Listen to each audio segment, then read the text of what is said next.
Good morning, everyone. It is the show before the show. Hope everybody had a great weekend. Did you have a good weekend, Vic?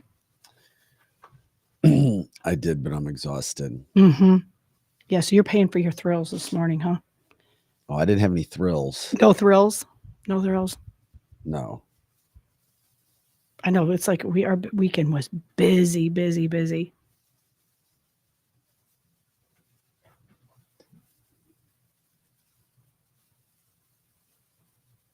Anybody pinch you because you didn't wear green? No.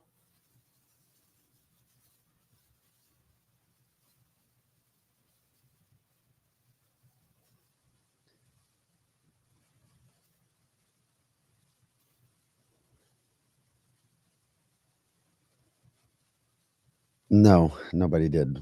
Were you Okay. wearing green? Yeah, I did. So nobody pinched me.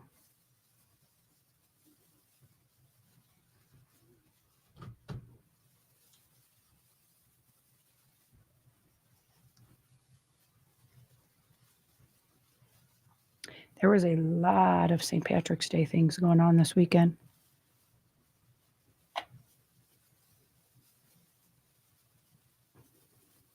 Bindy's on the chat line giving us a Kate Middleton What's up? What's up with update. Kate? What's up with the Kate? She said, "Fear not, Kate Middleton was spotted out and about last weekend." Where? Really? Where are the pictures? Yeah, Bindi, send us the pictures.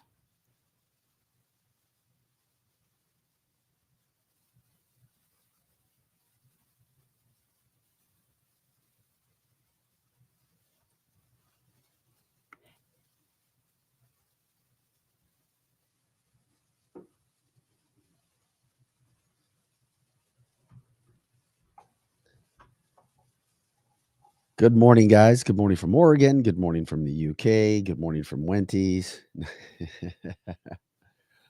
I want to see the Kate Middleton stuff Mm-hmm. because I already saw a website from the UK promoting William and Kate wishing everybody St. Patrick's Day, Uh-huh. and it was from 2021. Was it really? Oh yeah. Yeah. I mean, and if she really is alive and she really was with her kids walking on a sidewalk or something, I think that's where she was spotted. Why all the fake stuff? Exactly. Mm-hmm. I'll be right back. I'm gonna get a coffee. Okay, you do that.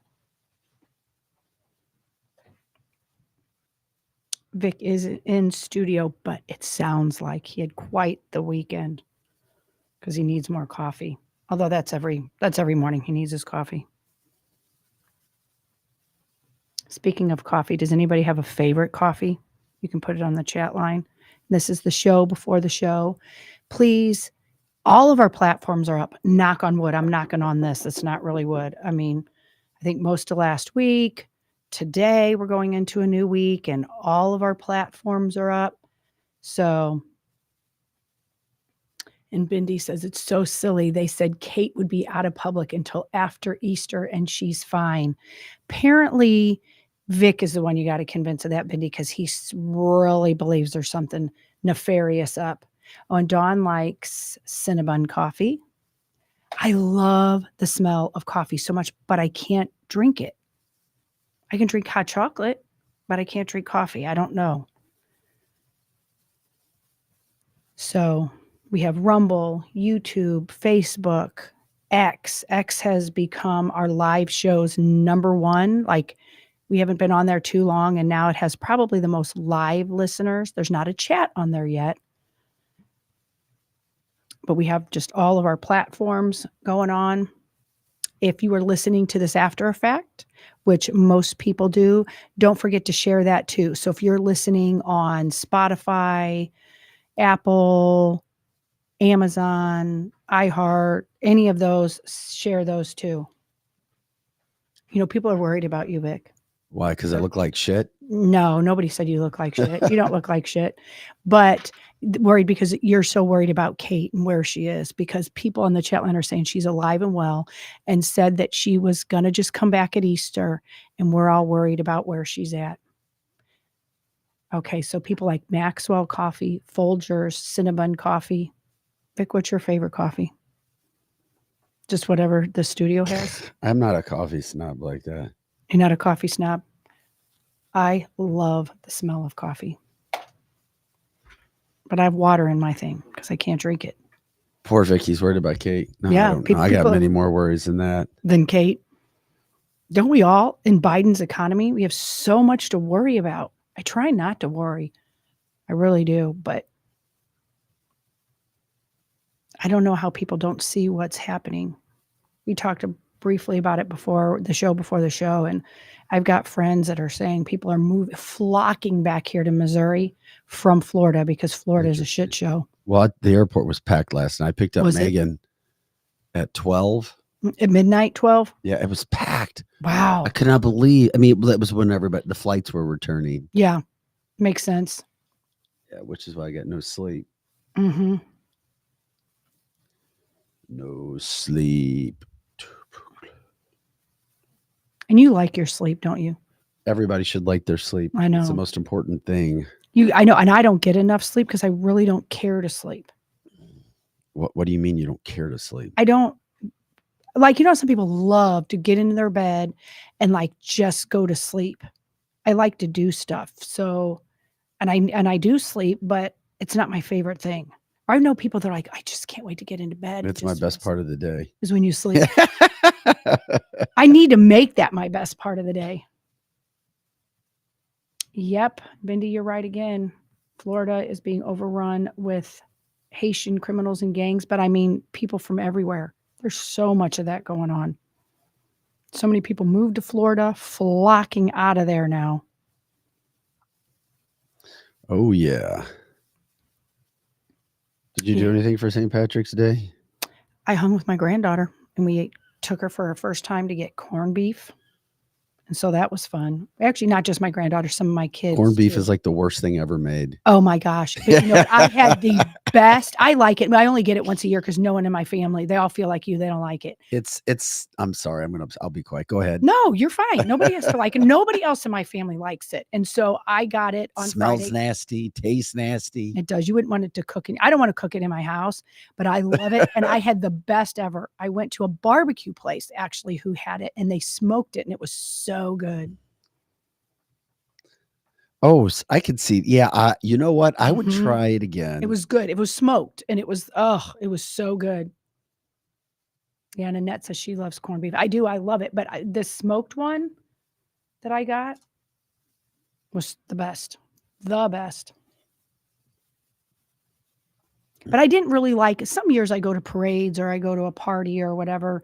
This weekend, me and the kids just did stuff, and we had a track meet on Friday, and then Saturday some of the kids came over and played cards, and then Liberty hangs out with her Gaga. I like to steal that kid. What's Gaga? I'm Gaga. That's my name. Liberty calls me Gaga. I don't know why she does, but that's the name.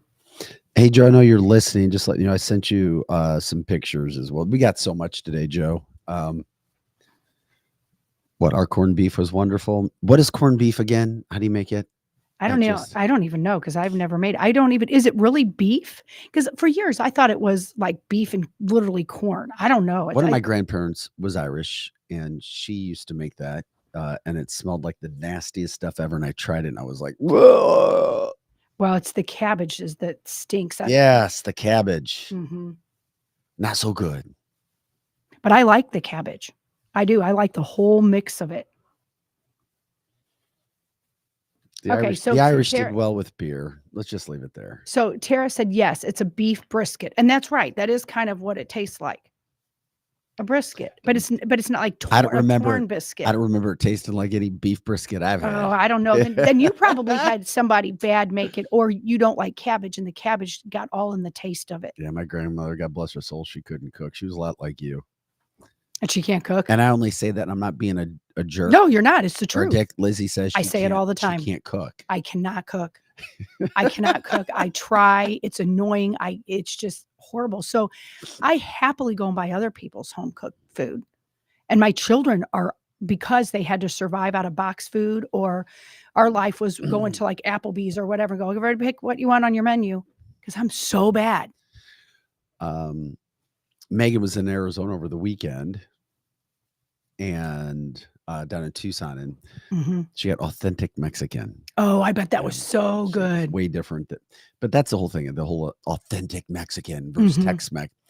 I had some authentic Mexican, and it Yeah. was bland. Uh-huh. And then Yeah. the Tex-Mex was better to me. And maybe that's because I was trained on.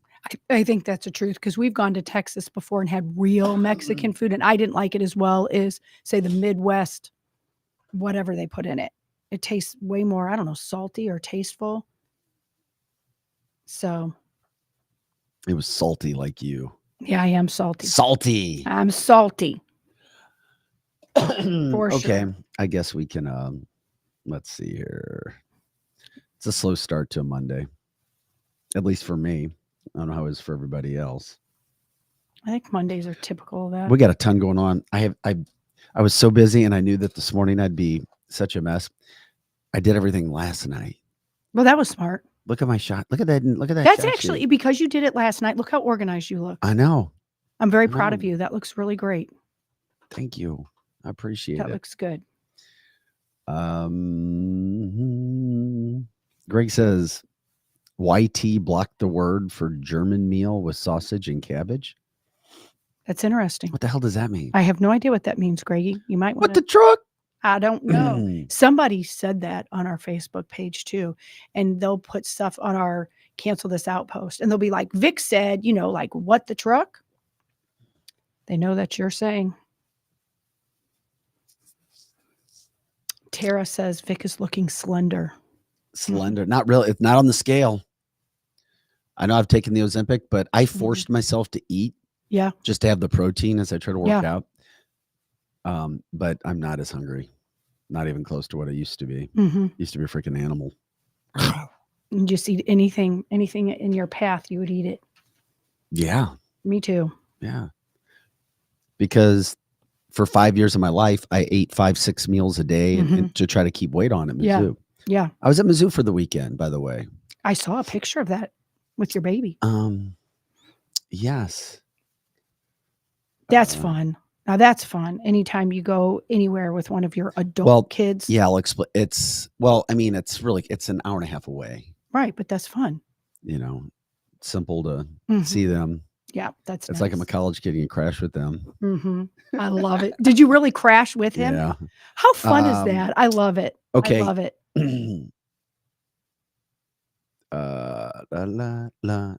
All right, Joe, we can go ahead and start the show.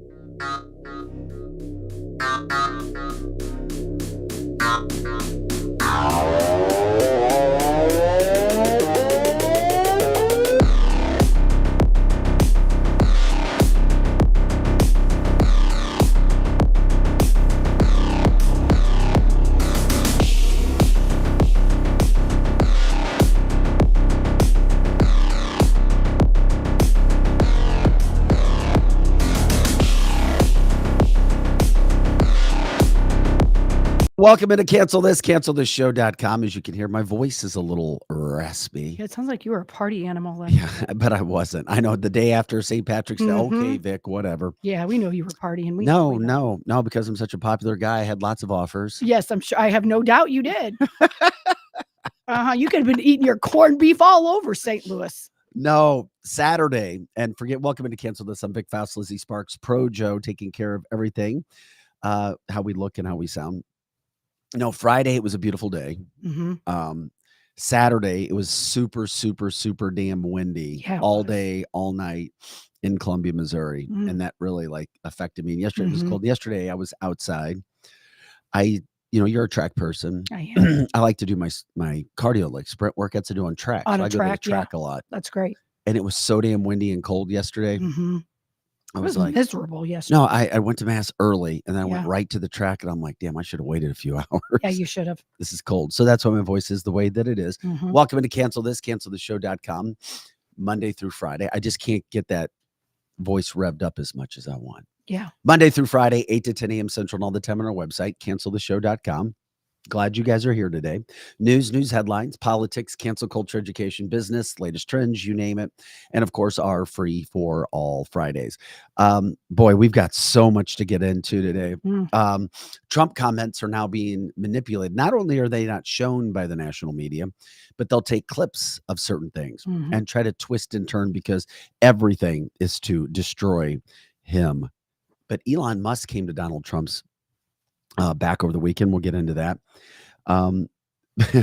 We'll show you, I always ask for what's happening good with the Biden administration. One person reached out, so, well, the economy and jobs. Yeah, we're going to break that down. We've got a video which shows, it's a quick, funny video. Citizen journalists are the best as long as you're really, really, really, really doing your homework. And this one is a very, very good one. Yeah. The KJP, her sound bites. Yep, Obama appeared on her face again. Yes, I saw that. It was about time he did that. There was a Biden float at a St. Patrick's Day. I love it. Wait till you see this. This is how all the parades should be. They should have a float of Joe Biden. Everyone should have a float. Dave Chappelle is going. He'll be the number one. He will take over. CBS is going to pay a ton of money to get Dave Chappelle on. Now, keep in mind, he's against cancel culture, but he's also a Democrat, or at least he has been a Democrat.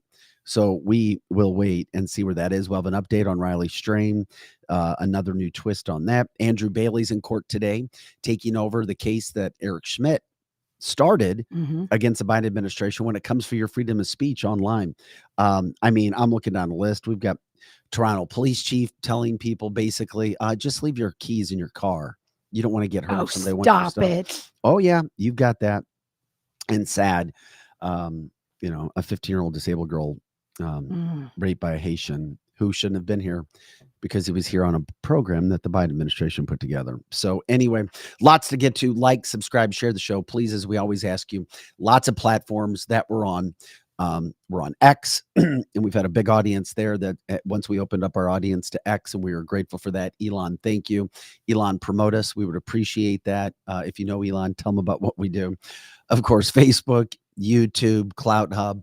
I think that's all the TV ones are the ones you can watch us. And then, of course, all your usual listening audiences. So we're grateful that you guys are all here today. Real quick, you were about the weekend. So what they do at the University of Missouri, they started this a few years ago. They invite former players back. How cool is that? For the spring game. And it's a big deal. They had over all the years, they had about 100, but they'd like to get it up to probably, 1,000. But there were some guys there that played in the 60s. Oh, how fun. I bet that was so neat. So it is. I had a couple pictures to show you from and Friday was absolutely gorgeous. And it was cool because that's my son. He's a freshman at Mizzou. He's a big time football player, quarterback, but it's very difficult to get recruited with transfer portal. And he had Division II offers. So he went and looked and said, Dad, I'm going to go start my own business, as you know. So it was fun for him because he knows some guys out there in the field that he played against. So that's the backdrop. Just an awesome day, as you can see from that standpoint. So that's Drake. He's kicking butt at Mizzou, doing very well. There, because I never show her, there's my daughter. Aw, love that. Yeah, so bright, sunny, nice day. And then some former players as well, as we show you just being on the field, being up. And this is an interesting one people can relate to. The guy on the far right in the black sunglasses with the bald head, that's Stacey Elliott. I backed him up for a year. Stacey's son is Ezekiel Elliott, who was the awesome NFL running back with the Dallas Cowboys forever. Last year was with the Patriots. He'll be a borderline Hall of Famer. So that's Ezekiel's dad. And it's funny how life goes in the circle. I backed up Stacey and we played together.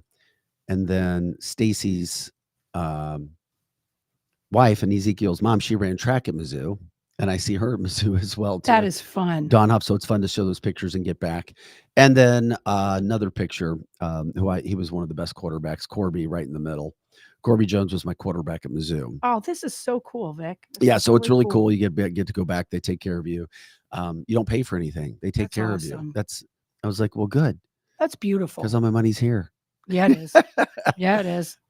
But it was. That was great. Yeah, good to catch up. And I ran into not one, but two different people that listened to us and say, you guys are kicking ass. Oh, and we are awesome. grateful for that. Of course, wanted to share that. By the way, we're happy doing what we're doing. People have talked to us about other opportunities.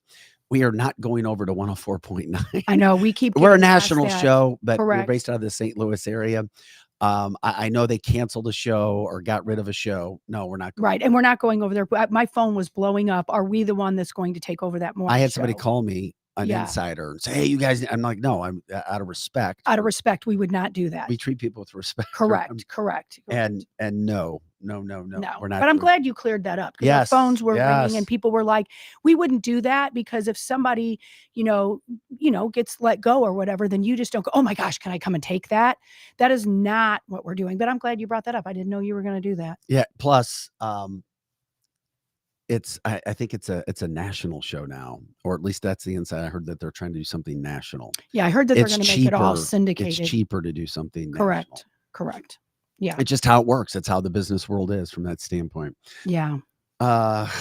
Anything else that we had to and like Heather's saying on the chat, and there are other conservative radio shows canceled recently in other states too. And that's what you've started this about, was the whole cancel culture thing, is everybody's getting canceled, not necessarily conservatives, just anybody that offends anybody's being canceled. And that's what you wanted to do, was talk about cancel culture and how being here, we can't get canceled. Yeah. All we need is the finances to continue to go on. Correct. That's the whole deal. It's like, here you can actually talk to the people. That's the people's platform. And we appreciate you guys jumping in and being a part of the audience as you are, and jumping in and making the comments so great.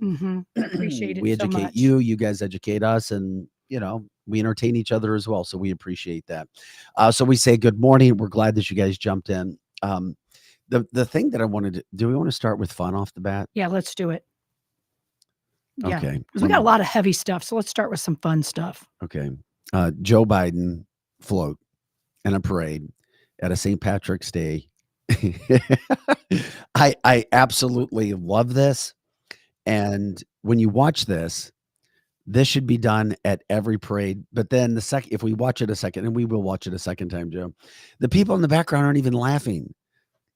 I know Wisconsin's kind of a throw together state, meaning you've got red, you've got blue. It's a big mixture there. Here, check out the Biden float. My name is Joe Biden. I'm Dr. Joe Biden's husband. And I ate Jenny's ice cream, chocolate chip. I came down because I heard there was chocolate chip ice cream. By the way, my name is Joe Biden. That is awesome. Now, I'm Dr. Joe Biden's husband. Has been added to the video. So they weren't playing the sound, but they had that Joe Biden standing there with an ice cream cone, that is stumbling funny. around. The people in the background are looking at him like, what the hell? What's going on? Gosh, I would have been laughing so hard. And I thought, I'm glad you said that, because I thought the sound was coming out of a speaker on the float. That would have been great if it was. So I can't tell, though, do they like him or do they not like him? Like, I mean, I can't tell whoever made the float. It almost looked like they were afraid to laugh, like, oh my God. Right. Oh, we don't do that. We're in Wisconsin. Yeah. We're in Wisconsin. We don't do that. But I loved it, and I thought it was pretty funny. Yeah. Let's get the engines revving too. Yeah, let's do it. I love it when these drops are done with KJP talking all the bullshit that she talks. Yes. And then you have the face of Obama. We're just kind of leaning into this Monday. You never know. I mean, we are who we are, but we're trying to rev up. I'm on very limited sleep. Picked up my girlfriend last night at the airport at 12. So she is worth no sleep, by the way. You got a good one. So anyway, here is the KJP with with the Obama face talking when it comes to these things. Are so good. We should have, I mean, if we could, we should do one every day. We should. Yeah. Is it KJP? Is it Obama? What is it? Where are we going with that whole thing? Joe's going to put that up there. I just love to see that stuff, especially on a Monday morning. By the way, if there's any other stories, things that happen that we haven't covered, we'll try to get into all of that. Joe's telling me he doesn't have it. I promise you I sent it to you. You have it, because I went through and I looked at it, buddy. I will look at it and make sure that you have that situation. Yeah, you got to send it because it is so funny. I love it.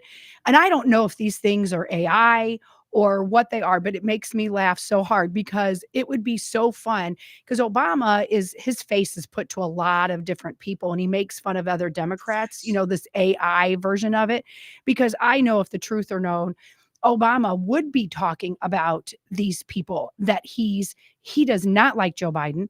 I am sure he does not like Karine, whatever her name is.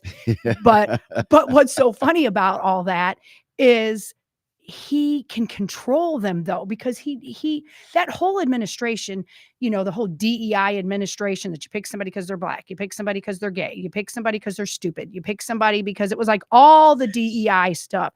And what makes me laugh is, that Obama, he is smart like a fox, or he's dumb like a fox, I should say. And he knows what he's doing. He's controlling all of these left-wing nut job people. And it cracks me up because he don't like any of them. No, Joe sent it to me. I'm looking for it. I think Joe's right. It didn't go through, but Joe, you sent it to me. I don't know if there was any way to pull that back up. And this is what happens on a Monday morning. Yeah. When you don't get any sleep. Right. And I did everything last night. Now there's so many damn text lines that we're in. I can't find it. And it's a terrible podcast. Joe, if you have it, just send it to me again and I'll put it back in there. Because it's really funny. Yeah. It's really funny. Okay. In the meantime, this is cancelthisshow.com. Vic Faust, Lizzie Sparks, Pro Joe in the house. Getting everything started. Here we go. By the way, the thing that frustrates me, but it also incites me, is how the national media, they're losing their minds. Mm-hmm. And we don't want to intentionally go after Democrats, but they're losing their minds. Losing their minds. I was told in Wisconsin that was Saturday. Somebody was asking where that video was with Joe Biden as a float, standing there like stumbling around with his ice cream, with his ice cream cone. Fantastic job with that.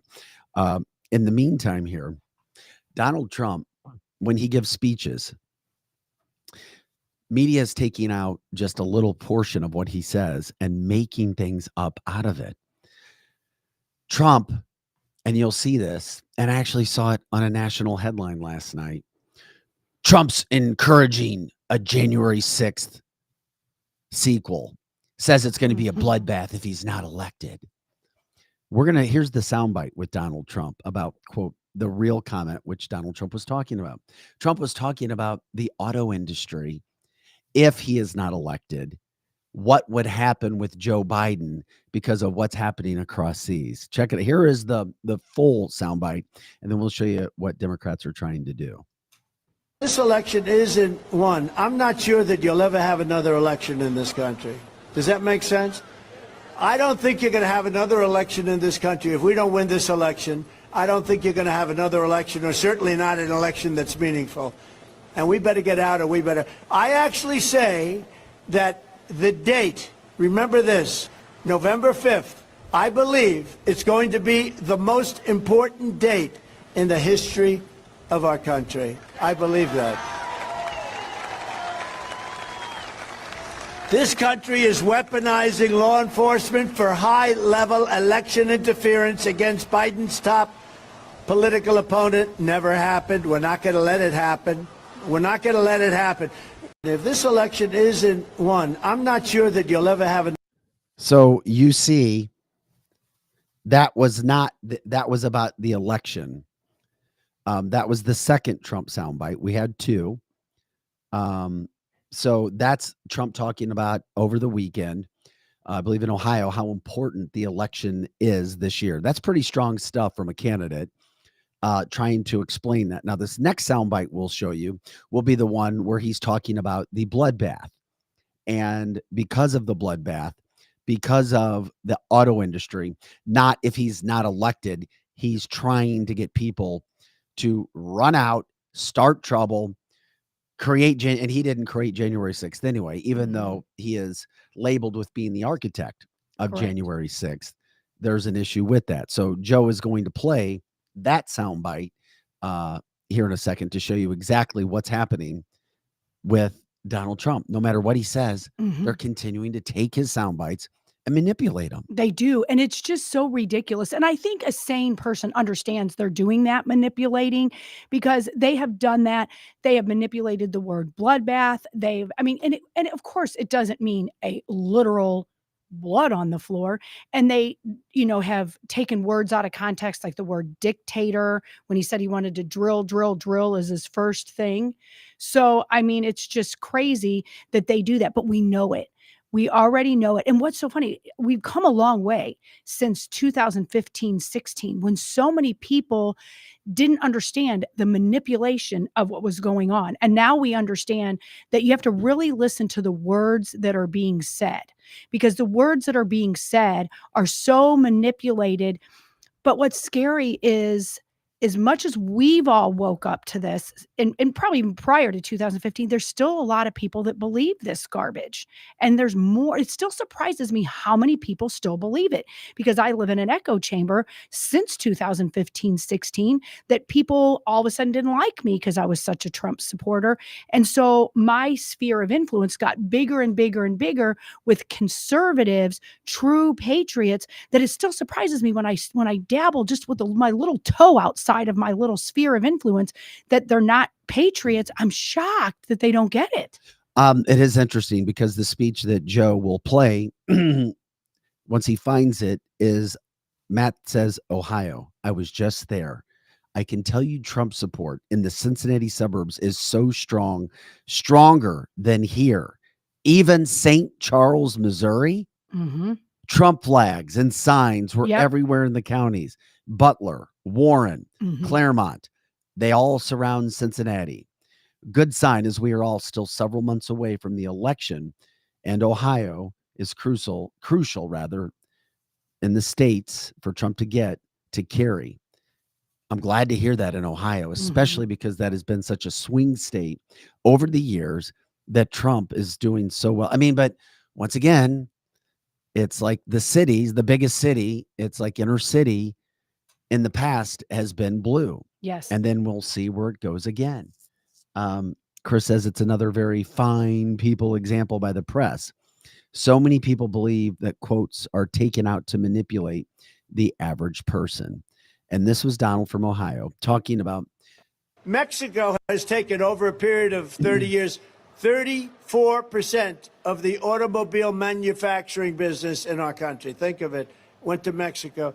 China now is building a couple of massive plants where they're going to build the cars in Mexico and they think that they're going to sell those cars into the United States with no tax at the border. Let me tell you something to China. If you're listening, President Xi, and you and I are friends, but he understands the way I deal, those big monster car manufacturing plants that you're building in Mexico right now, and you think you're going to get that, you're going to not hire Americans, and you're going to sell the cars to us. No, we're going to put a 100% tariff on every single car that comes across the line, and you're not going to be able to sell those cars. If I get elected, now if I don't get elected, it's going to be a bloodbath for the whole, that's going to be the least of it. It's going to be a bloodbath for the country. That'll be the least of it. But they're not going to sell those cars. They're building massive factories. A friend of mine. Okay, you heard the quote. A bloodbath for America regarding the auto industry. Yes. Had nothing to do with J6. Yet there are several media outlets. Donald Trump's going, and I see people regurgitating the bullshit that's out there. And I'm sorry, they're not educated, or they are educated, and they're doing it in an evil way, which should not be happening. That's right. It should not be happening, but they're doing it. It's like, you watch that, and if you watch it in its entirety, it's very clear he was talking about the auto industry. But I think there's just as many as intentionally, as you say all the time, Vic, is their pride just won't allow them to be wrong. And then those who are evil. Joe Scarborough. All you have to do is, if he's an MSNBC anchor, there's going to be a problem. It's not going to be on the up and up. This guy has a show, makes a lot of money. I don't know how, because he's not that good. And he's a butthurt guy from Donald Trump, doing everything he can to regurgitate the evil lies. He literally tweeted this out. Donald Trump's America, and he is proud of it. promised another bloodbath if he loses again. That, I mean, you want to talk about defamation? That's defamation. And they'll throw the crap out there because they know that their bosses won't stop them. They won't discipline them, and they'll let them put that stuff. So he put that out there. He tweeted that out. He knew he was putting out a lie, and he did it on purpose. I don't know how people still have jobs. I don't know how they do. He either. put that out there. Guess who came to the defense? Elon Musk. I'm so glad. Elon Musk was so why I'm convinced Elon has eyes everywhere. I think he does too. Well, you know he does, because his Teslas have eyes everywhere. Yeah, well, I hear Teslas are all over the place. Nobody's buying them. Place. Nobody wants Teslas anymore. I'm told the prices have gone down. They have. The prices have gone down. Teslas are just sitting all over the place. They are sitting all over the place. Well, look what Elon did. Elon put his own tweet out. So Elon put, the first part is the bottom part. Quote, January 6th was not a bloodbath by any definition. And Trump was referring to job losses in the auto industry when he used that word. Your post is extremely misleading. So as soon as Elon put that out there for Joe Scarborough, he deleted his tweet. That is so funny. Elon got him to delete his tweet. I love where it says that. But you won't hear Joe apologizing of course not. For his nastiness. This is what the left does. And I'm sorry. We ask people to come on the show. Come on, let's go. Defend your. There is no defense of that. There is no defense of that. There isn't. I saw two people who are on my Facebook chats put out Trump going for another January 6th. Oh, stop it. Could never vote for this man because all he wants to do is get retribution and vindication. Oh, wow. I mean, well, I hope he does get some vindication. I do hope he does, but he will get his vindication through success. But I wouldn't blame him if he went just back. Be honest, be fair. I mean, Scarborough's not journalism. He's entertainment for liberals who don't want to hear the truth. They want to hear something that's going against. I mean, that's totally going against them. That's right. And then, of course, this other soundbite we showed you with Trump, he's warning about the election.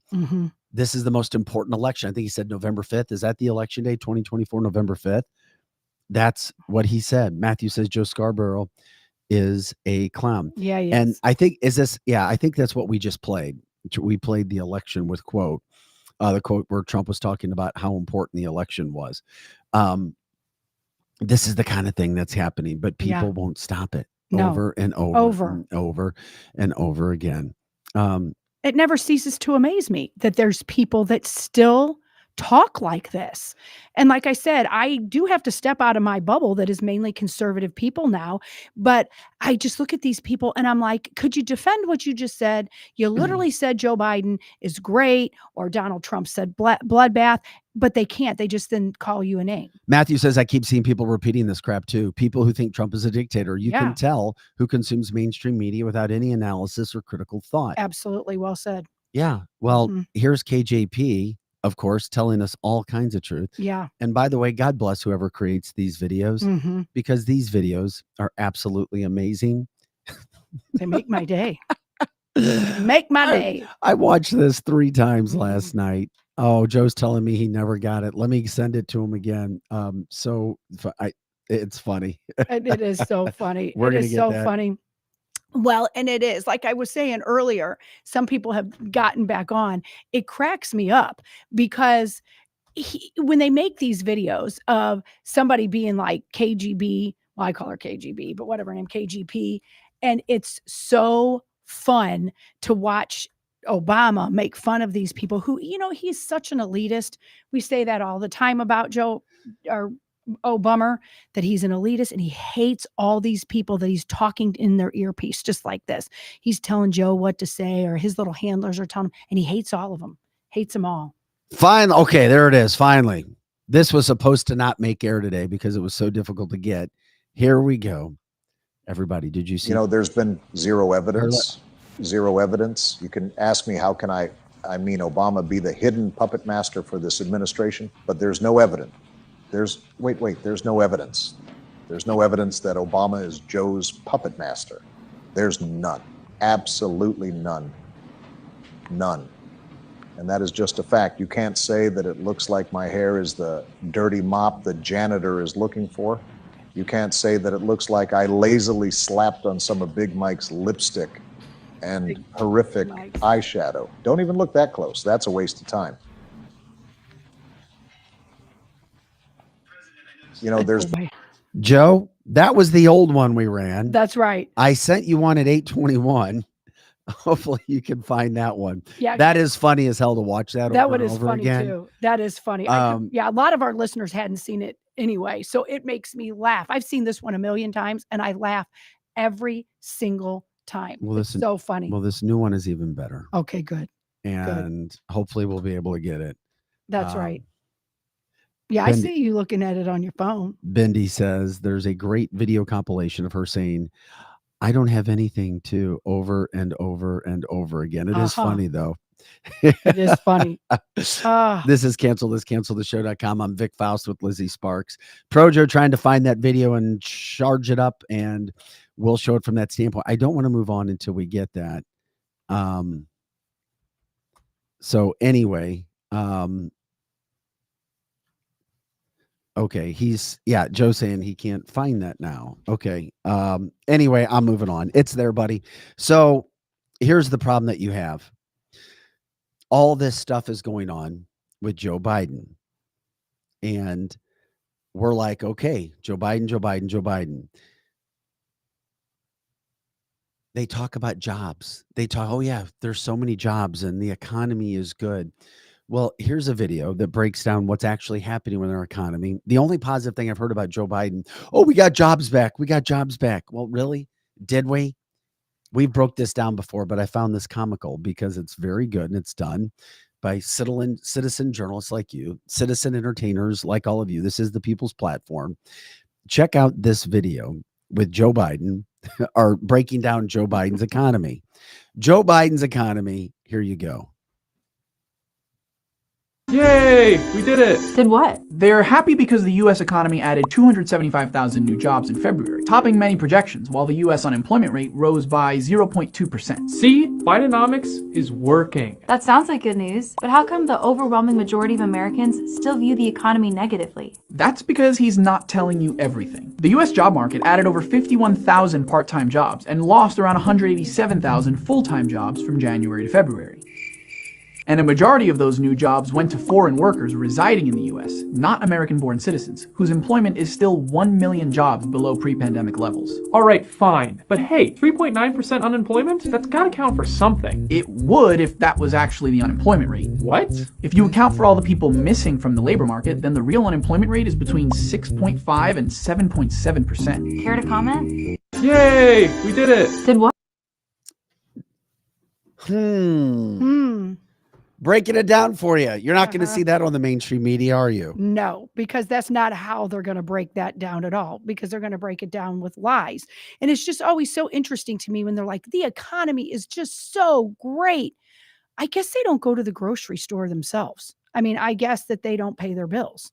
I mean, this is ridiculous. So don't get caught up. Most of the people who jump into the show don't get caught up. And we appreciate you liking, subscribing, sharing the show when you can.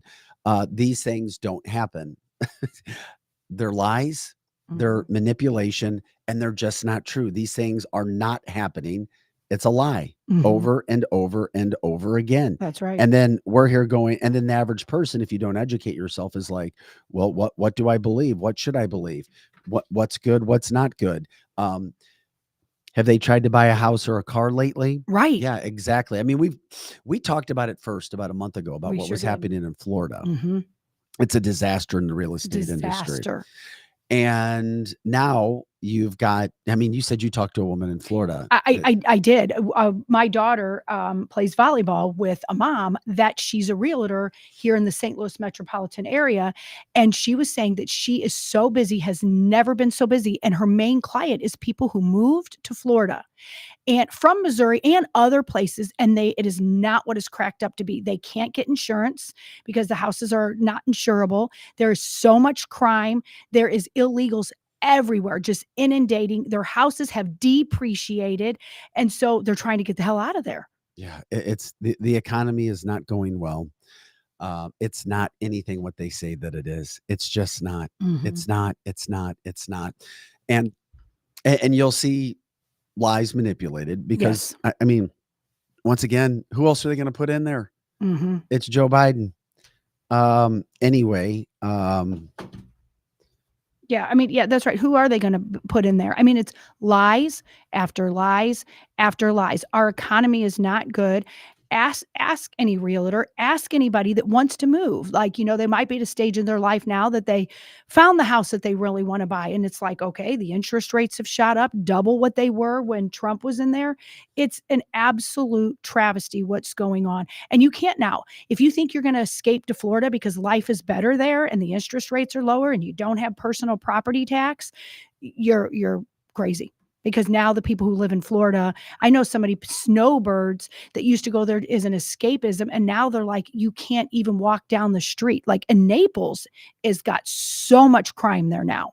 And that was always where the snowbirds, people with money went. And now there's a max exodus out of there too. And on top of it all, you can't insure those homes. I So was I talked to somebody who has a place in Naples. They said nothing about crime, not Naples. Where you've heard that? I've heard, well, according to this realtor, I haven't been to Naples recently, but she said that there is so much more crime. And maybe she's meaning there was zero crime there. And then now maybe there's just crime. So just the fact that there's Well, crime, there's crime everywhere. We do know that. we do know that. We absolutely do. And like Les is saying on our YouTube chat line, that flood insurance, a lot of them can't get flood insurance. Their car insurance is really high there. So I mean, and the interest rates, like as Matthew are saying, on cars are insane. And he knows people with a 700 credit paying interest rates on their cars, even with good credit. Right now, your interest rates are higher on your cars. So, I mean, it's like, where do you go? So I think there was some solace in the fact that, okay, I live in New York, I live in California, I can go to Texas where, and Florida, where there's, a whole bunch of places to buy. It was always cheaper in Texas to live there, and the interest rates were lower, and you knew that they were Republican states. Well, so the one thing I can say about Joe Biden and his administration is open border. They're doing what they set out to do. They're ruining these great patriotic states. They're ruining them. But I think we knew that. I think we knew that that was coming. And Donna's saying, Lizzie, why can't you insure the homes? Hurricanes or other reasons? Yes, it's the storms, it's crime, it's flood insurance. It's a lot of people use them as Airbnb, and you're going to start seeing that people won't insure Airbnbs anymore. I have a friend who owns an Airbnb, and she has 4, and she's selling all of them because the insurance rate on Airbnb, because of crimes, not just in Florida, everywhere. So, I mean, the insurance rates now are skyrocketing. Todd says so. Arkansas is the new Florida. Yeah, I guess so. I guess Arkansas hopes so because yes. Well, there's so many homes open in Florida. There is. And we talked about that. I think it was 2 shows ago or 2 weeks ago with Kathy Helbig Strict and Steve Strict of Experience Realty Partners, and of course, New American Funding by Score Mortgage about what was happening. But so this economy is not in some great situation. No. There's not all these jobs available that are high-paying jobs, and there were part-time jobs, as we saw. You lost the full-time jobs. New jobs were open. And the thing that pissed me off the worst about that is the fact that it's illegals who are taking the jobs that were created. That's right. And they're small, low-paying jobs that we haven't had in the past. Mm-hmm. Those are the legitimate things that are happening. Yes. Matthew says, I read an article about Ohio's cost of living rising there relative to other states, and it was always among affordable states like Missouri. That's right. Was / is. David says insurance companies are pulling out of areas due to having high payouts. Missouri is losing insurance companies daily, and we spoke about this before. Number one, insurance for your car regarding rates going up last year, 2023. It was heading into 2024. The highest percentage is the state of Missouri. Yes. Isn't that crazy? The state of Missouri, we're supposed to be a great cost of living, and the insurance rates went up. And it's because, how be doggone, there is a carjacking every single day in the St. Louis metropolitan area. And cars are getting stolen left and right. And it's a lot of times your town might not be where the thieves are. They're coming from other towns, grabbing your car and going back to their town where there's no prosecution for that person. Todd says State Farm keeps raising my rates here in Missouri. Roland says, I saw news outlets say inflation is high because of the auto industry and EV. I thought inflation didn't exist. Yeah. Right. Tongue-in-cheek comment there. It makes you wonder, which is why I always say keep a scorecard. Because when it's convenient, the media will do this and do that and say this and say that. When I say media, you're talking about, certain radio stations, certain papers, certain local news, certain national news. Just talk about the truth. Jay says gas, Central Illinois, up almost 50 cents a gallon just in the last 30 days. Yeah. Lori says our mortgage went from $900 to over $1,200. Don't get me started on the car insurance. Once again, this is all by design. It's all by plan. Yes. And don't forget all the money that we stuffed into the economy too, giving payouts to people. That's right. All because of COVID. Let's be honest. You all keep the scorecard. Keep the scorecard so you always remember what's happening, how we got to this. Well, I don't know how we got here. I don't know what we're doing. Really? You don't know how we got here? It's pretty simple. We flooded the market with money, with cash, which is why every analyst says something bad's happening to America within the next 2 years when it comes to our economy. It might take a little longer, but this is what people are saying. We've got serious issues. Well, and if you've got insurance problems, so say if your kid is an offender bender or something, and you know it's the other person's fault, and you just have liability, you cannot tell your insurance company about it whatsoever. Because if you got liability, they're not going to fix it anyway. They're not going to fix your car anyway. And if you even inquire, and I know it's been like this for some time, but now you get a hit on your insurance just for inquiring, even if you don't use it. So you better be very careful and thought-provoking before you even let your insurance company know. And what a highway robbery is that? I still think all the illegals here has something to do with insurance rates. I'm sure. I can't prove it, but I think it's going to make it worse. Well, of course it is, because we tell stories all the time. And we've told one story about the little boy, Travis Wolf, that there was an illegal from Venezuela driving the wrong way with no license. And she was a female. She didn't have insurance and all of that. And killed that boy. And she didn't have insurance. She didn't have any of that. So our insurance rates go up because somebody is paying for these cars. Kevin says, or Todd says it's a bloodbath on 270 for insurances going on. Yes. I don't know what he means for insurances going on. Well, you know what I think it is too, is I don't know. This is probably just my opinion, but I think a lot of people on the chat line, I've seen them say that. You talk about a bloodbath on 270 or any of these highways, since maybe it's just me, but since the whole pandemic and people were locked down and I don't know what happened, maybe it's maskers who are still angry and they want to put a mask on their face again. I don't know, but people drive even worse. It's like people were in their houses for 2 years, got out, and now they're these angry asses and they drive. And I mean, people just drive way worse than they used to, unless it's maybe these illegals driving around all the time. And I think it's angry Americans, and it's not really angry Americans at all. It's angry illegals. Tara going after Trump. It was part of his fault. 2 weeks to slow the spread. We've broken that down tons of times. I did see somebody wearing a mask on Friday at the Mizzou football spring practice. That was a lot of, some guy walking around with a mask on outside in the sun. I don't understand that. And it was, almost 70 degrees. Yeah. I did too. I was surprised. But it was anyway, nice. I mean, if you want to wear a mask, fine. Knock yourself out. But being in a college town, I saw more masks. Of course. And man buns than I've seen in my entire life. I'm like, you've got to be kidding me. And that's sad, Vic, because you always look at the college people back in the day. It's like the and bastion like of that. this whole liberal ideology. It is. And it just blows my freaking mind. Blows my mind, all that shit that's happening. But we know, you've got people pulling the strings. That's right. Like Obama. Like Obama. Good old Obama. My buddy Obama. Okay. And, it's funny how he looks a lot like KJP.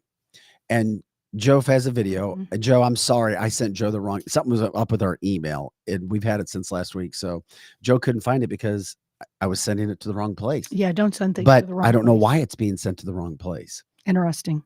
Paul says people wear a mask a lot in Michigan. Kirkwood, Aldi on Friday night. That's in the St. Louis metropolitan area. 75% of the people were masked. I just, wow. to your own. I mean, you can wear your mask if you want to. you're not helping yourself. But isn't that so weird that If you it can makes go into somebody feel some more towns, and Kirkwood is liberal, but why do liberals wear masks? I mean, I would really like somebody to answer. I'm not talking about, because they believe it helps. but that's weird. Greg says 21-year-old son's car insurance went up $400 a year. I believe that. Full coverage on just a Kia. Okay. Well, that's it. Kia and Hyundai. This was the plan by the puppet masters. Destroy us from a financial standpoint, make it so difficult that your government, you have to sit back on the government. But here it is with our man, Obama KJP.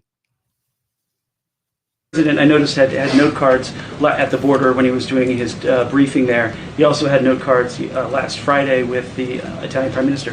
Why does the president rely so heavily on note cards? You're upset because the president has note cards? You're asking me a question about the president having note cards? I'm asking why. The president, who is probably one of the most stupid, weak-minded, half-witted, idiotic, and brain-dead of any modern-day president. He's so dumb he stares at the orange juice container because it says concentrate.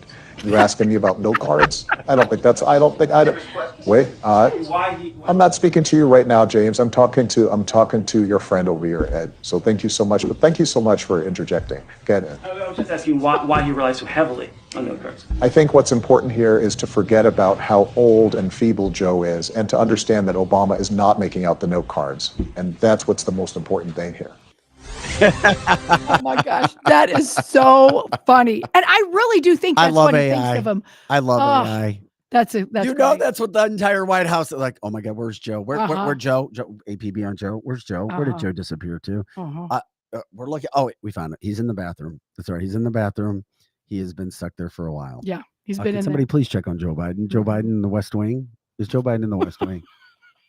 Where did Joe go, guys? Where did he go? He broke out of containment. That's right. Don't worry. He doesn't move that fast. It'll be easy to find him. Even if he had a day head start, it's all right. That's exactly what's going on.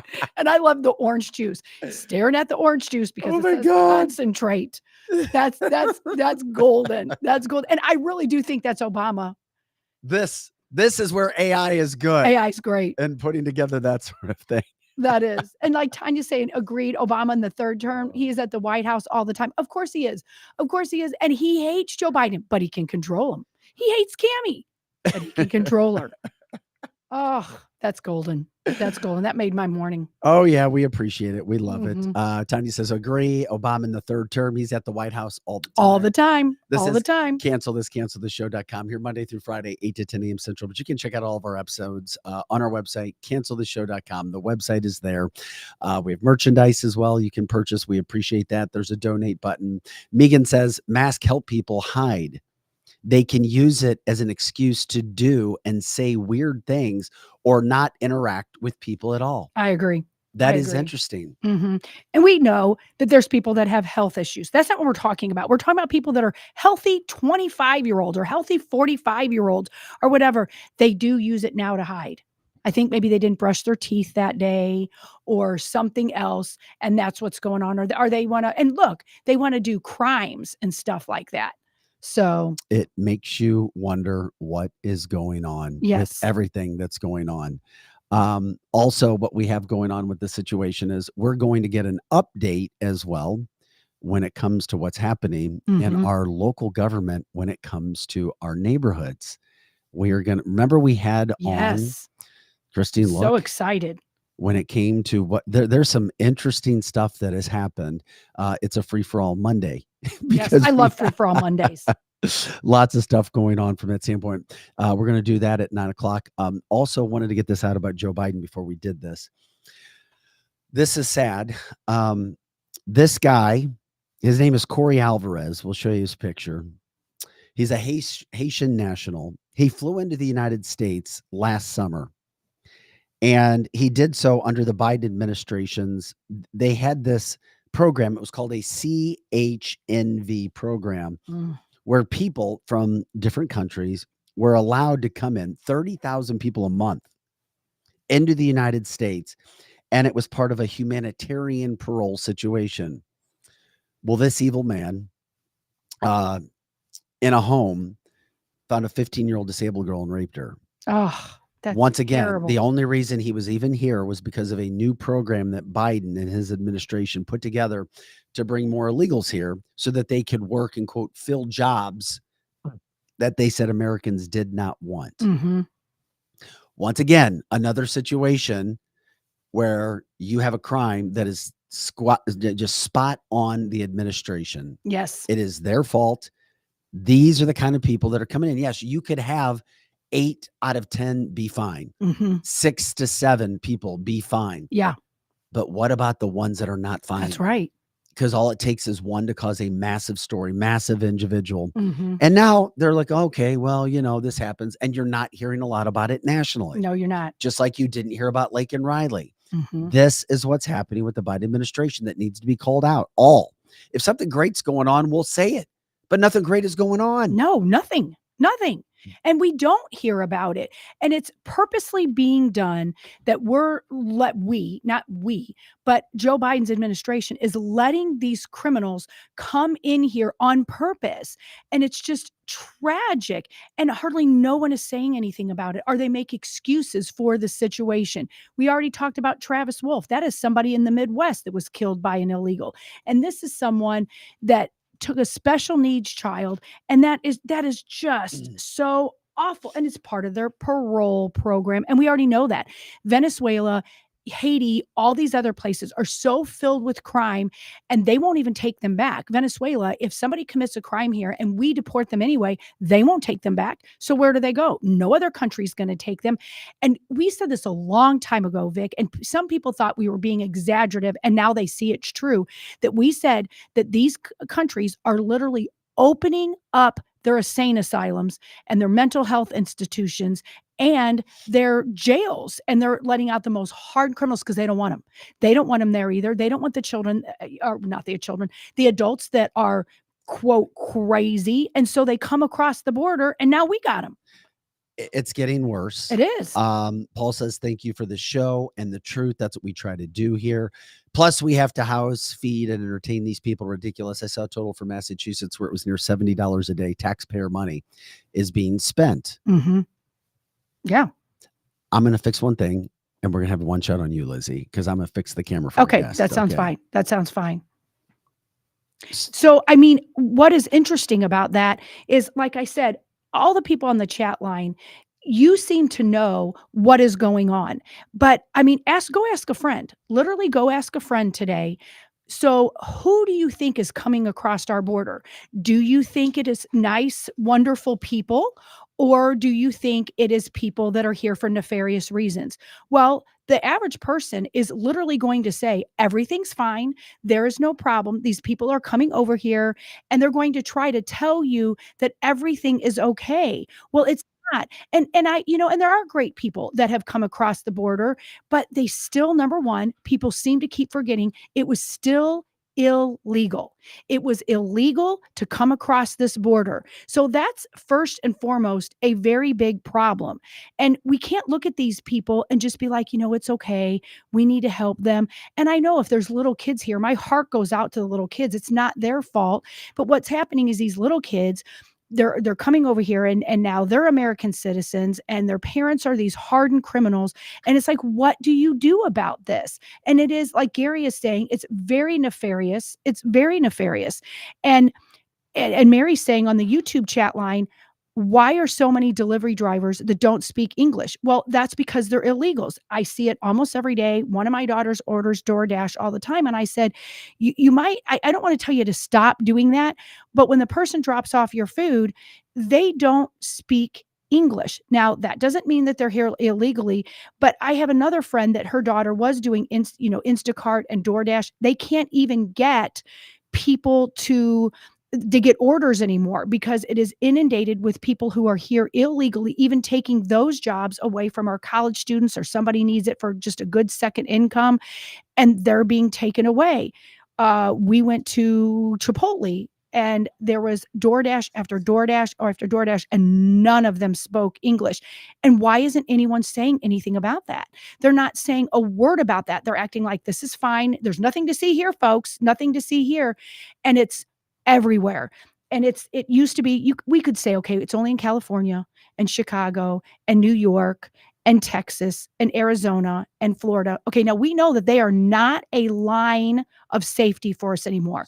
They're coming into those states and then keep going farther up on buses and planes and all of that.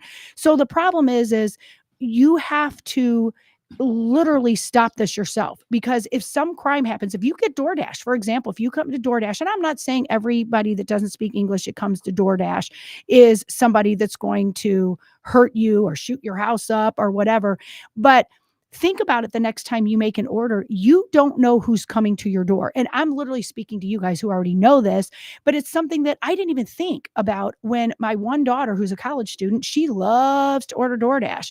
And I'm like, do you know who comes to the store, honey? Like, do you know who this is that you just invited to your doorstep to come in, and they don't even speak English, and you don't know what they're here. And the least of it all is they might have spit in your food. I mean, that's the least of it, or bitten on your hamburger or whatever. But what are they going to do to you if they're a criminal? You've already opened the door and there they stand. So my advice to her was, if you order those things, don't open the door until they're gone. I mean, because you don't know who that is.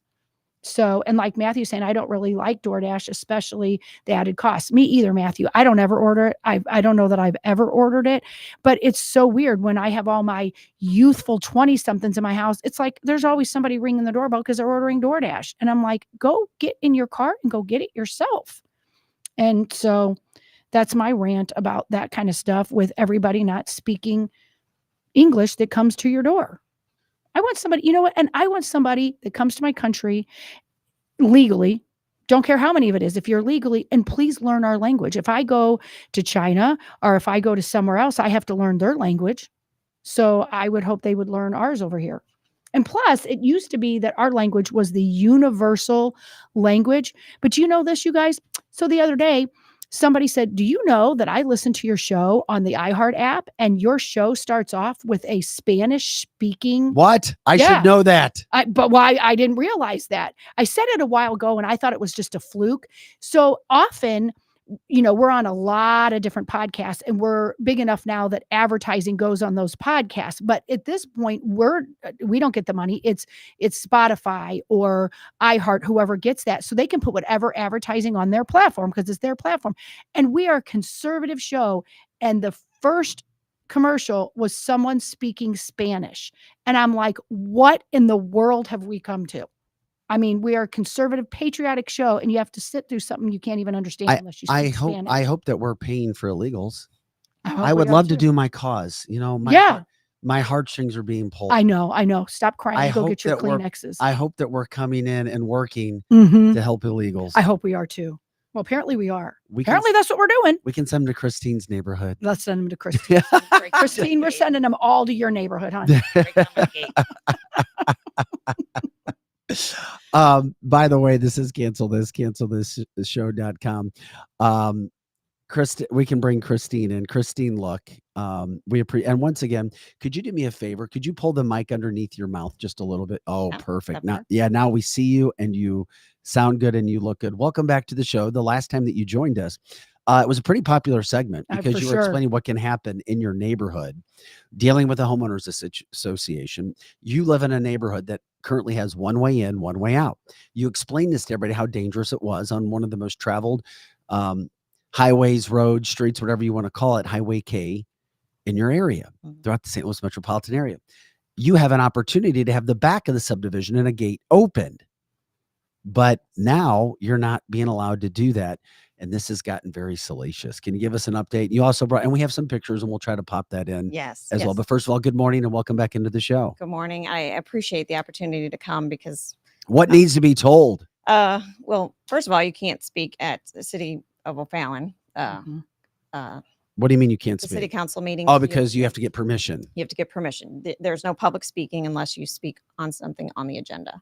So I have no way to communicate this. So I appreciate this opportunity to come here and talk about it. It has gotten even more interesting. So, little summary, we're trying to get this back gate open. It was always supposed to be open. It opened onto a 12-foot wide gravel road. The county said, absolutely not. We can't handle your traffic. We have to have can't come onto our road. Fire marshal said, absolutely not. We can't barricade this. So the compromise was a gate. And I did review that letter from the fire marshal, and he did in it. He was talking about us being able to get out as well. So it wasn't really his compromise was this gate.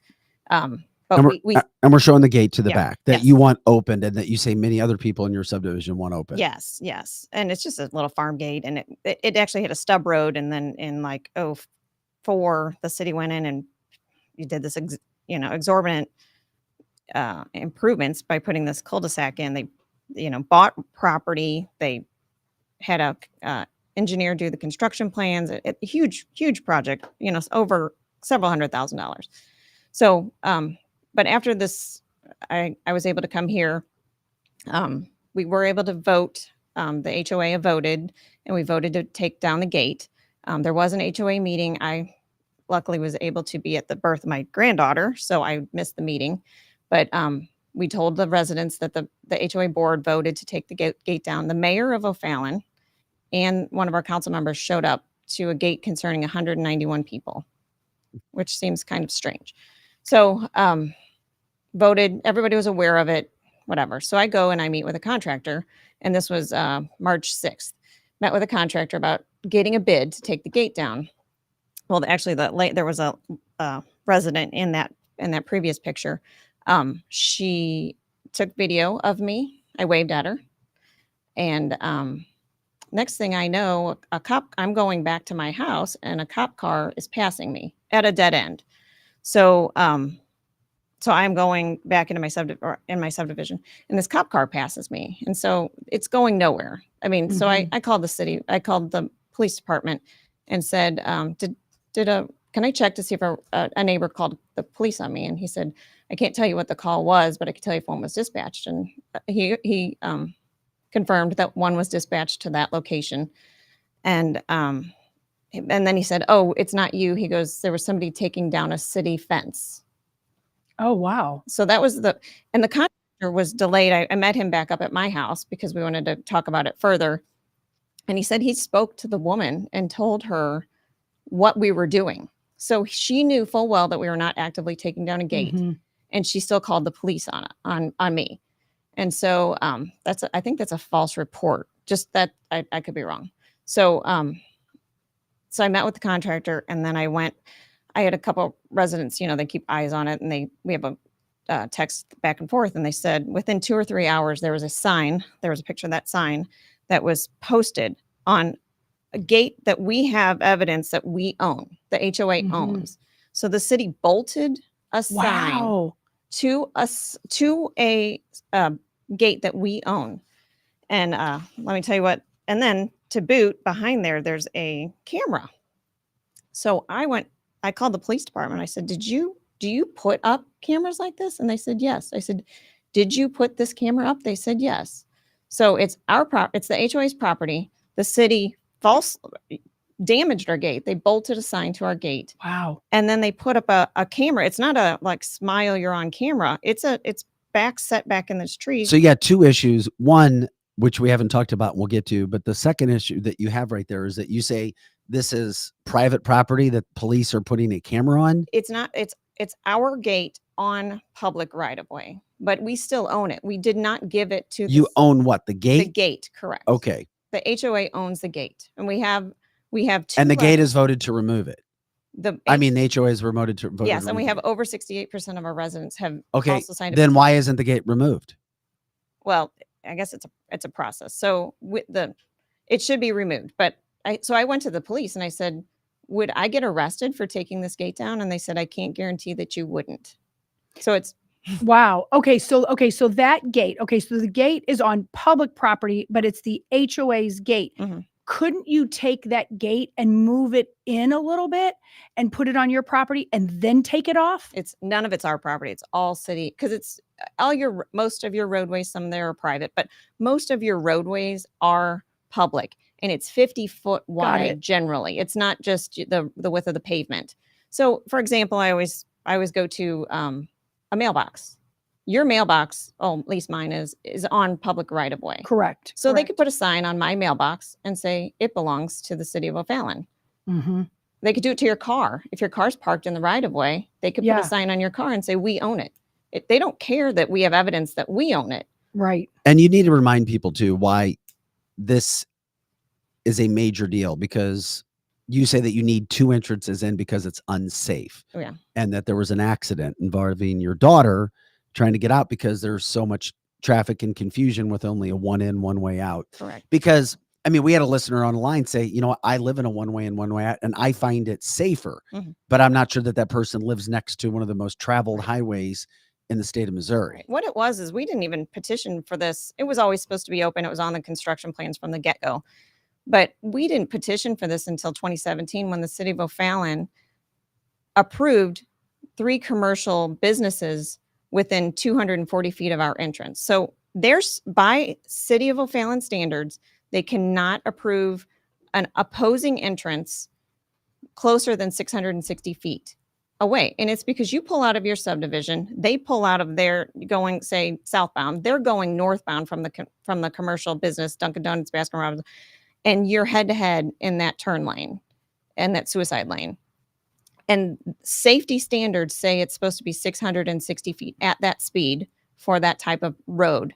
And we are 240 feet. So at that point, we started petitioning. So where does it go from here? Talking with Christine Look regarding her subdivision. Yeah. So since I reached out to you, the city has reached out to us and wants to come to our HOA meeting tonight. Oh, that's is that positive? Well, yes, but I mean, we own the gate. They don't have any grounds for keeping us from removing it. But now what they're saying is I'm catching wind. I don't know for sure. I'm not verifying this, but that they will not stand in our way, and that we have to pay for the entrance to be paved. Well, they accepted the road in 97 and said it was up to city standards. So if it's up to city standards, it's drivable. I don't care if it's gravel. That doesn't matter to me. We just want to take the gate down, and then we'll use the gravel.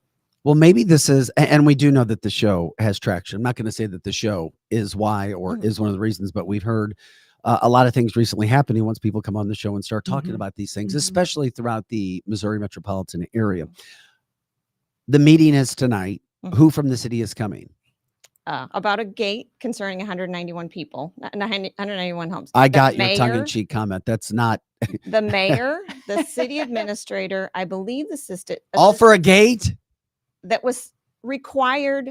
Oh my God. For the approval of our subdivision. Who's the mayor again? The mayor is Bill Hennessy. Bill, come on, let's remove the gate, buddy. Bill Hennessy, right? The city administrator. Bill Hennessy. I heard it's the assistant city administrator as well. People can reach out to him and his staff, and right? 2 council members, and I would appreciate it because it has made such a difference. Nick Schroer, I have support from him.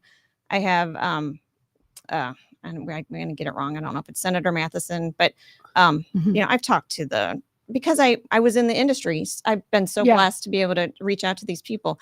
The sheriff, I communicated with him. I did not speak with him personally, but so many, city engineers around and people that have done construction plans and so many attorneys. Oh, I do want to, if I could. So one of the attorneys read the sign. It's kind of comical, but his finding was that I saw the photo of the sign. I did some research. The sign quotes O'Fallon ordinances, but refers to government without naming O'Fallon. One citation is wrong. The ordinances are not formatted properly. I do not read the referenced ordinances as applying to a gate which the HOA owns. It is my opinion that the sign was hastily prepared by someone at O'Fallon who did not have all the facts, that's par for the course. That's what's been going on for the last 6 months.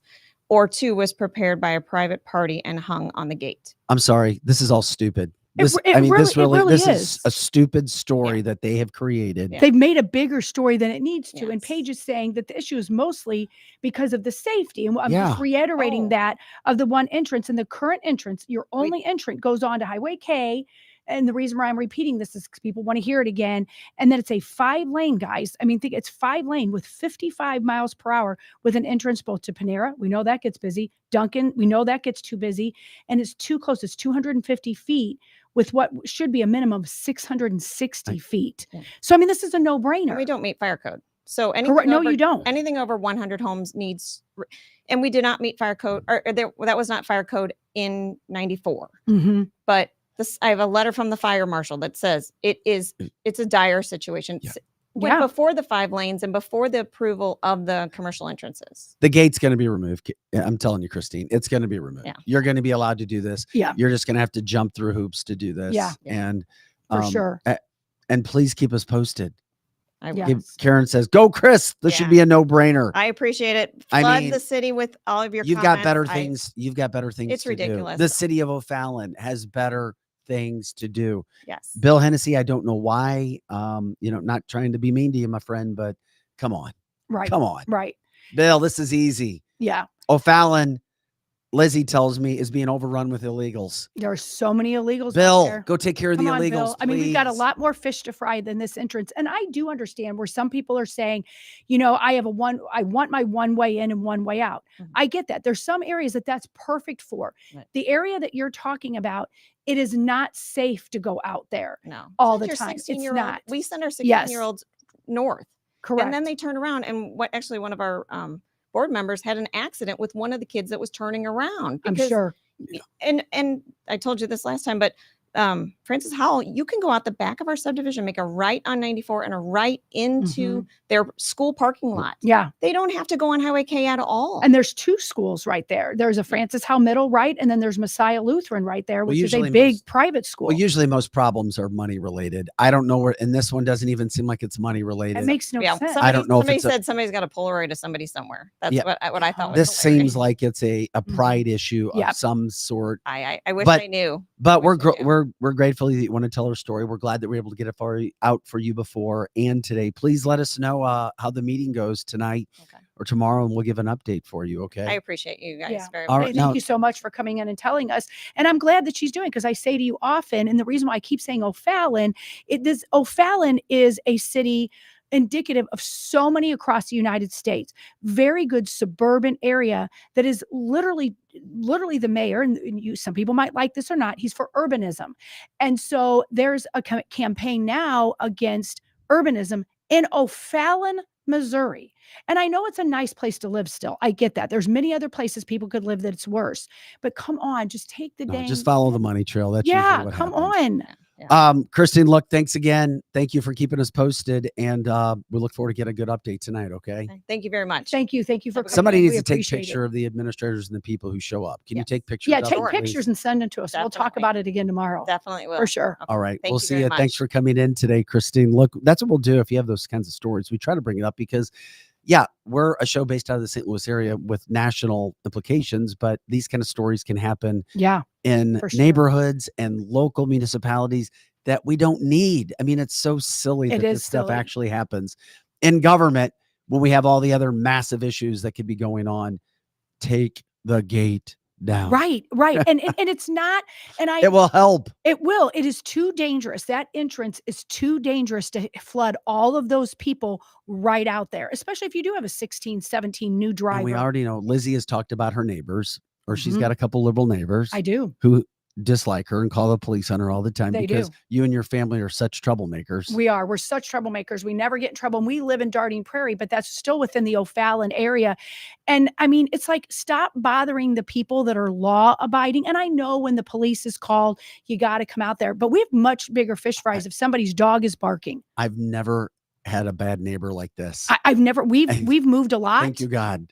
And we've moved a lot because my husband for years had been a realtor, and we've lived in this house. We just didn't want to move again, but it's like, we're kind of over it. It's so ridiculous. This neighborhood, the police officers are so tired of, and for lack of a better word, I don't want to say the word Karen, but the middle-aged lady that has nothing better to do. Well, that's what Christine is doing. She said that at the beginning of the interview. There's a woman who was accusing her of committing a crime, which she didn't. And it could be a crime itself, but something's going on there. Correct. Oh, is that the woman?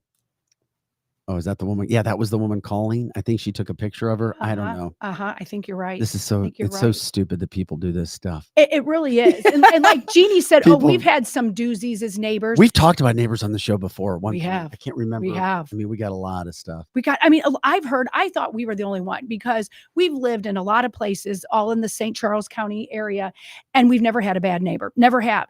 And so to come here to see these neighbors, but you know what? I think it's because the problem started started right around 2015, 2016 when I put my Trump sign in the yard. I really triggered the liberals. Ah, that's what it is. I mean, it really is. I triggered them bad, and I fly my Trump flag real high, and it triggered them. So I don't know, maybe now if I went to another neighborhood, maybe I'd now start having neighbor problems again, because the liberals can't handle your sign. Now, on my subdivision, only one sign hasn't been a Trump sign. And I looked at them and I thought, okay, you're voting for Hillary Clinton. Okay, you're probably not very smart, but I'm not going to call the police on them. I mean, I kind of looked at her different, like, boy, okay, you must like higher taxes. But I never, you must like a lot of regulation, and you're probably wear a mask in your car. But I never said anything to her. Never. And you know what the police told me to do? Because we were called on so much by that neighbor, was he said, literally, and I quote, "Get a burner phone so nobody can track it, and you start calling on them. And if you keep calling on them, then they'll stop calling on you." I said, I am not doing that. I'm not like her. I'm not going to call and waste, city resources and the police officer's time. But I was told that twice. If you fight fire with fire, then they'll stop. And now I was like, you know what? I'm going to let them do it anyway. And they eventually stopped, because you can only call on somebody so much when it's like the boy who cried wolf. So. And we bring that to you to make sure that those are good. Hopefully some good things happen. I think it's just a matter of time. Just swallow the pride, move on, let people be happy. No need to do any of that stuff.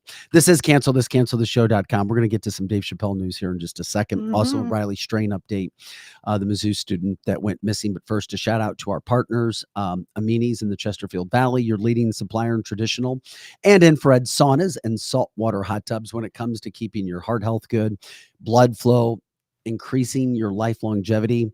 The science is there for saunas. Check them out. They can lease them. You can do all kinds of things. They're very affordable. They're not just a luxury item. Experienced Real Estate Partners, of course, one of our audience favorites, Kathy Elbig-Strick, spearheads the region's top realty team, especially in this day and age when realty is all around. You need the pros. Kathy Elbig-Strick, Steve Strick was New American Funding, powered by Square Mortgage. And of course, when it comes to your health, New Age Health and Wellness, the company that they have as well, when it comes to making sure that you take care of your health, getting your blood drawn and having all the tests run to see how you can be living a better, more fruitful life from a health standpoint. Route 66 Cannabis, your fast lane to the Midwest premier cannabis shopping experience. They had a big St. Patrick's Day down in Dogtown. So congrats to Ham and crew for getting that done. WeQuip USA, once again, WeQuip USA, the peer-to-peer rental marketplace where renters can go to search for items they need that their neighbors might not have. Literally, check them out.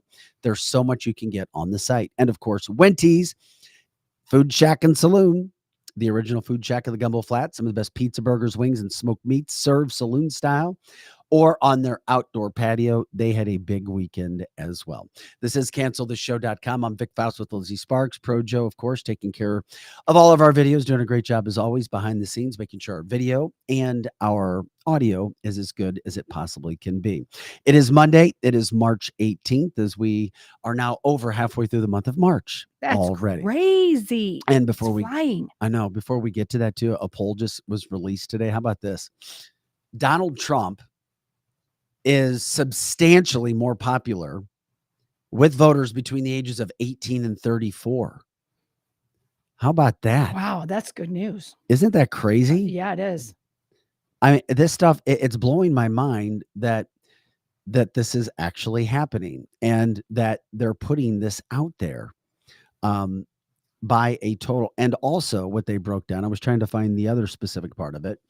In Michigan, a swing state poll, Quinnipiac University, which is pretty much down the middle, maybe even to the left, 1,500 registered voters. They found that 28% had a favorable view of Joe Biden. Guess what the percentage is that has a favorable view of Donald Trump? 62%. Oh, that is music to my ears. So you're saying there's a chance? Yes. The polling was conducted between March 8th and March 12th. Mm-hmm. This is fascinating to me, considering what happened in 2020, considering that the polling stopped, and when the polling started back up, a couple 100,000 votes went to Joe Biden. Yet all this support there now for Donald Trump. And it's not just that. Now, another article released just this morning is talking about why, and this is from MSN.com. Once again, MSN.com, trying to figure out why this will be a record turnout black vote for Donald Trump. Once again, black going for Donald Trump. Yes. And you can't blame them. You can't blame them. They have seen and we've said this to a nauseum on the show, that the black communities are more so than any other community being inundated with illegals who are giving everything for free. They're the ones that are getting the loans on their businesses. And that was the first time I thought, okay, I used to always hate when I heard, black-owned businesses. And I thought it was dissing white people. That's not what it is. It's been for years.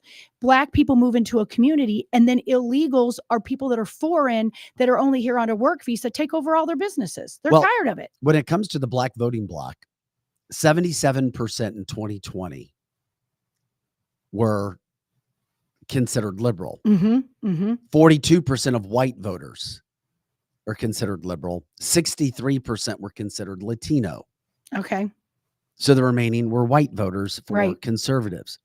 Now, that trend is showing about 60%, maybe some change, for black independents. Black liberals.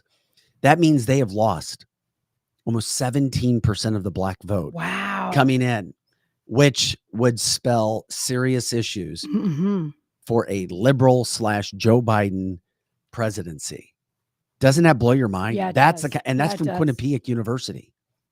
It's happening right before our eyes. And Quinnipiac, this isn't a Fox News poll.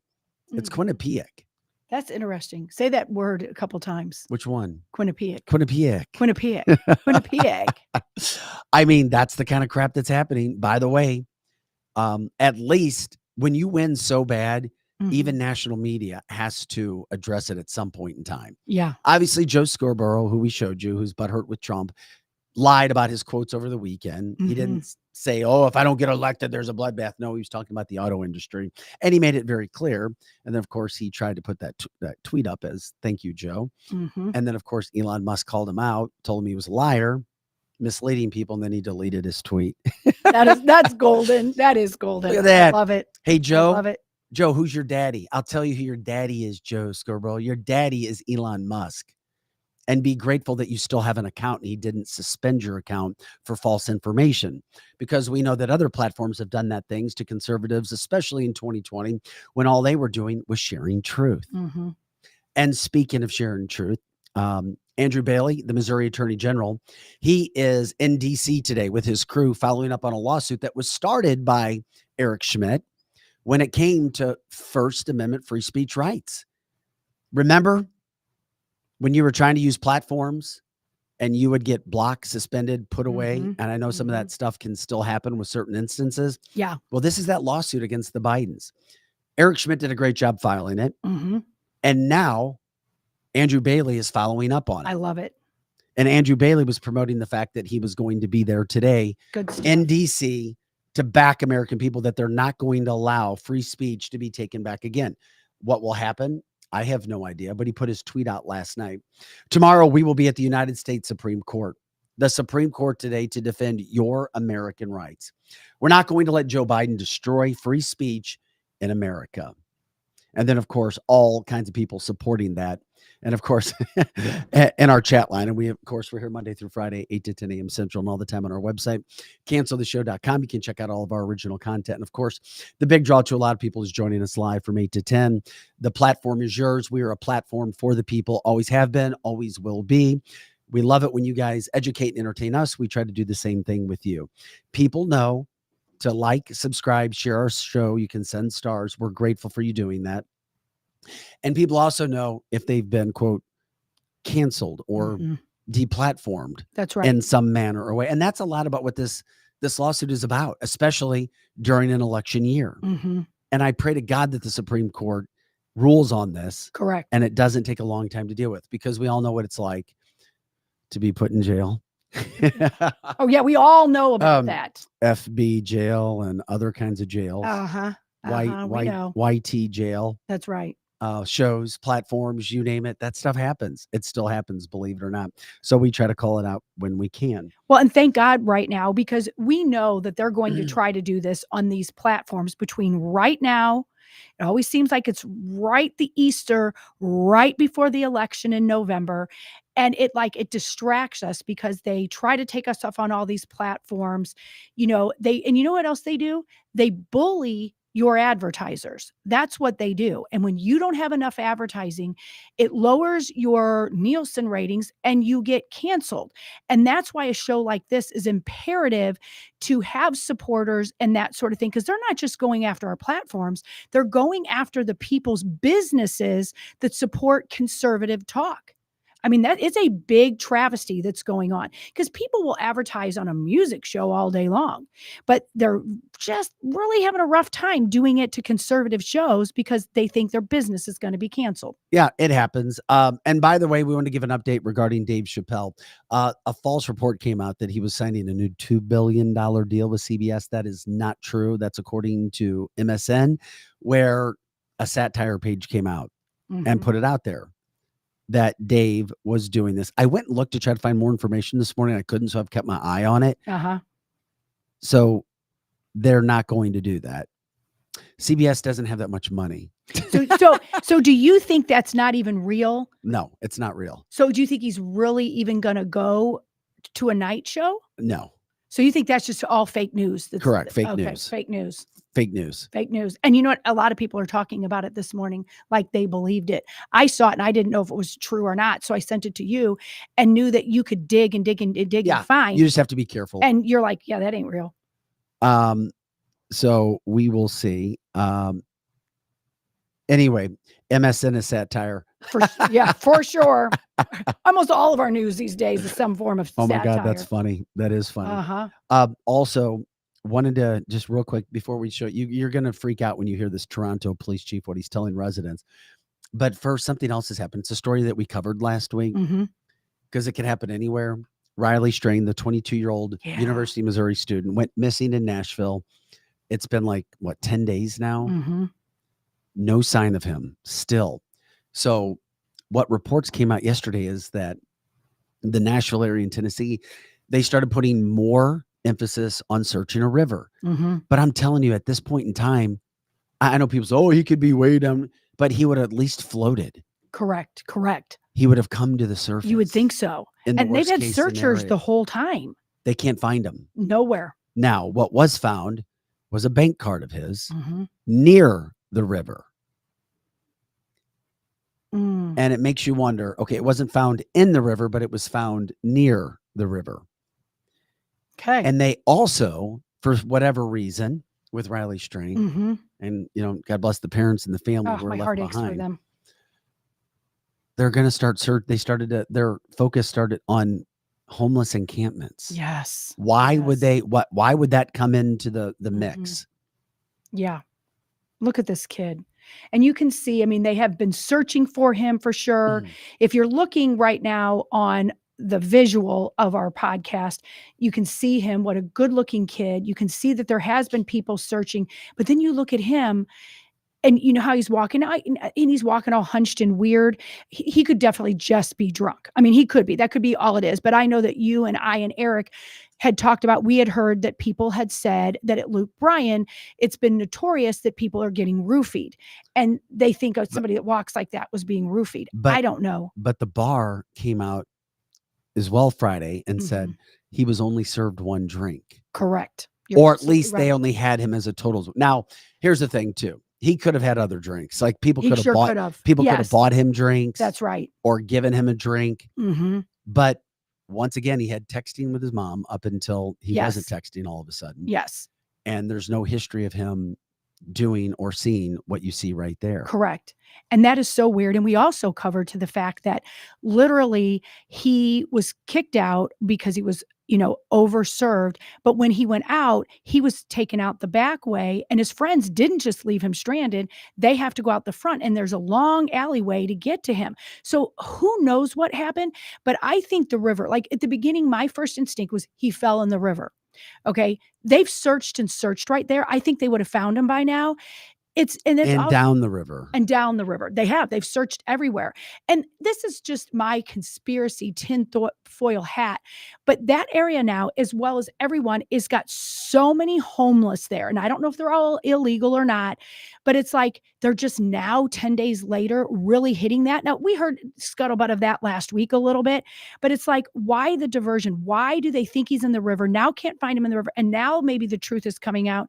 Did the homeless people do something Well, to him? I hadn't heard this. Dave chimes in saying they found a homeless person with the shirt he had on, the T-shirt he had, and it had vomit on it. Correct. And the person of interest said he just found it on a pole. I heard that too.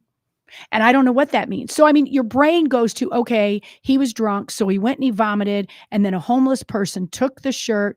Okay, but that does lead back to, if his shirt was gone, he wouldn't have just fallen in the river without his shirt unless he took his shirt off because he vomited. Well, I do know this for a fact because if you remember, my daughter and her boyfriend were with him. Yes, they were with him in Nashville. They were at the same formal. And my daughter, I saw her over the weekend at the University of Missouri, and she showed me pictures. She's like, Dad, here's myself, and showed me her boyfriend. He was sitting right next to us, literally right off the camera. This was right before they went to this bar. She's like, everything was great. He was fine. Oh, that is so tragic. Yeah. Wow. I knew that they were at the same place. I just didn't realize. She said they went to the wrong place before. Okay. That they were there and then went there. And that says my daughter said he probably drank in the hotel. Drinks are expensive in Nashville. Yes, they are. Many kids drink before going to the bars, of course. Yeah, and that's right. That could have been. That absolutely could have been. And really, he could have just got drunk, he's a pledged out. brother of my girlfriend's boyfriend. So the whole thing is just crazy sad. It's become a national story. I just looked up. Fox was doing a story on it as well, just to figure out where the hell he is. How could he not be found? When people go into the river, they're found. They just are. And, we're going on 10 days now. And not just there in the Nashville area, but on down where the river goes. Yeah. Yeah. I mean, it's so sad. And it just keeps going back to, even if he was just drunk off of his butt, and even if he was roofied and all of that, say all that stuff happened, where is he though still? I mean, that's so bizarre. And the river, I don't know. I believe that at the beginning, and now I don't know.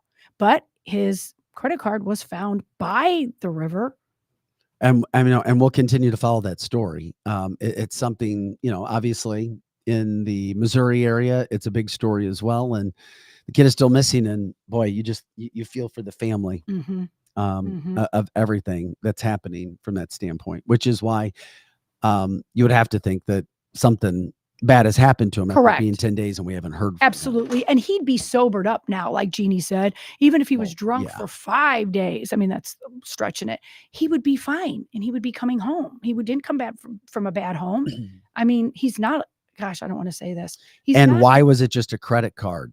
Right. Why just the credit card? Why a bank card? Right. Right. Unless somebody took the wallet, grabbed it out, used it, although it was stopped supposedly. I don't think anybody used it. But that is weird. Why just a bank card? He could have passed out. Yeah. And somebody did something very bad to him. Correct. I mean, I know these are the worst things and you start thinking about those things. It just makes you go, huh? And that says, I think he was roofied. Parents pleading to get the inside camera footage. Yes. Why would you have to plead to get the inside? Yeah. Why wouldn't you give it right away? If I owned it, well, here's why.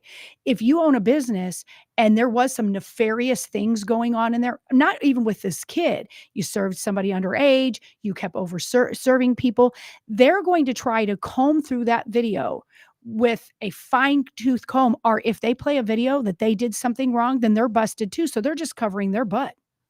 I don't remember him hitting his head. Somebody said that from the chat line as well. Boy, the police better have seen the inside footage by now. Of course would think so. You know they've seen it. Of course they have. Uh-huh. But why haven't we seen it? Who knows? Maybe it's just, a police. We don't always get to see everything. But this is just so weird. And Brenda said, are young men being trafficked? Yes, they are. Yeah, of course they are. My daughter, I just find it hard to believe that a 22-year-old that's 6'7". I don't know though, Vic, because as you know, my daughter has worked for years with human trafficking, and the biggest percentage is women, but there are definitely men, and the trafficked age of men go from the age of 10 to like mid-20s. So, I mean, it would be more rare that it would be him, but if he's drunk and all that, and there's homeless people, yeah, they could be trafficked. The bar, of course, this being Luke's bar, said that if they asked for the footage, somebody should get a hold of him because he would give it. Yeah. I would think so. Camera footage of him falling and hitting his head. Mhm. Yeah. I guess that was out walking on the street. Yeah. It's just, yeah, it's bad. It's just none of it's adding up. And we'll continue to follow that story. It's just that there was news that came out on Friday. And then, Yeah. of course, yesterday, finding his bank card near the river. Mhm. Mhm. So anyway, a lot of things could have happened. You just pray that there's some sort of closure one way or the other for the family and his friends and the friends at the University of Missouri. That's for sure.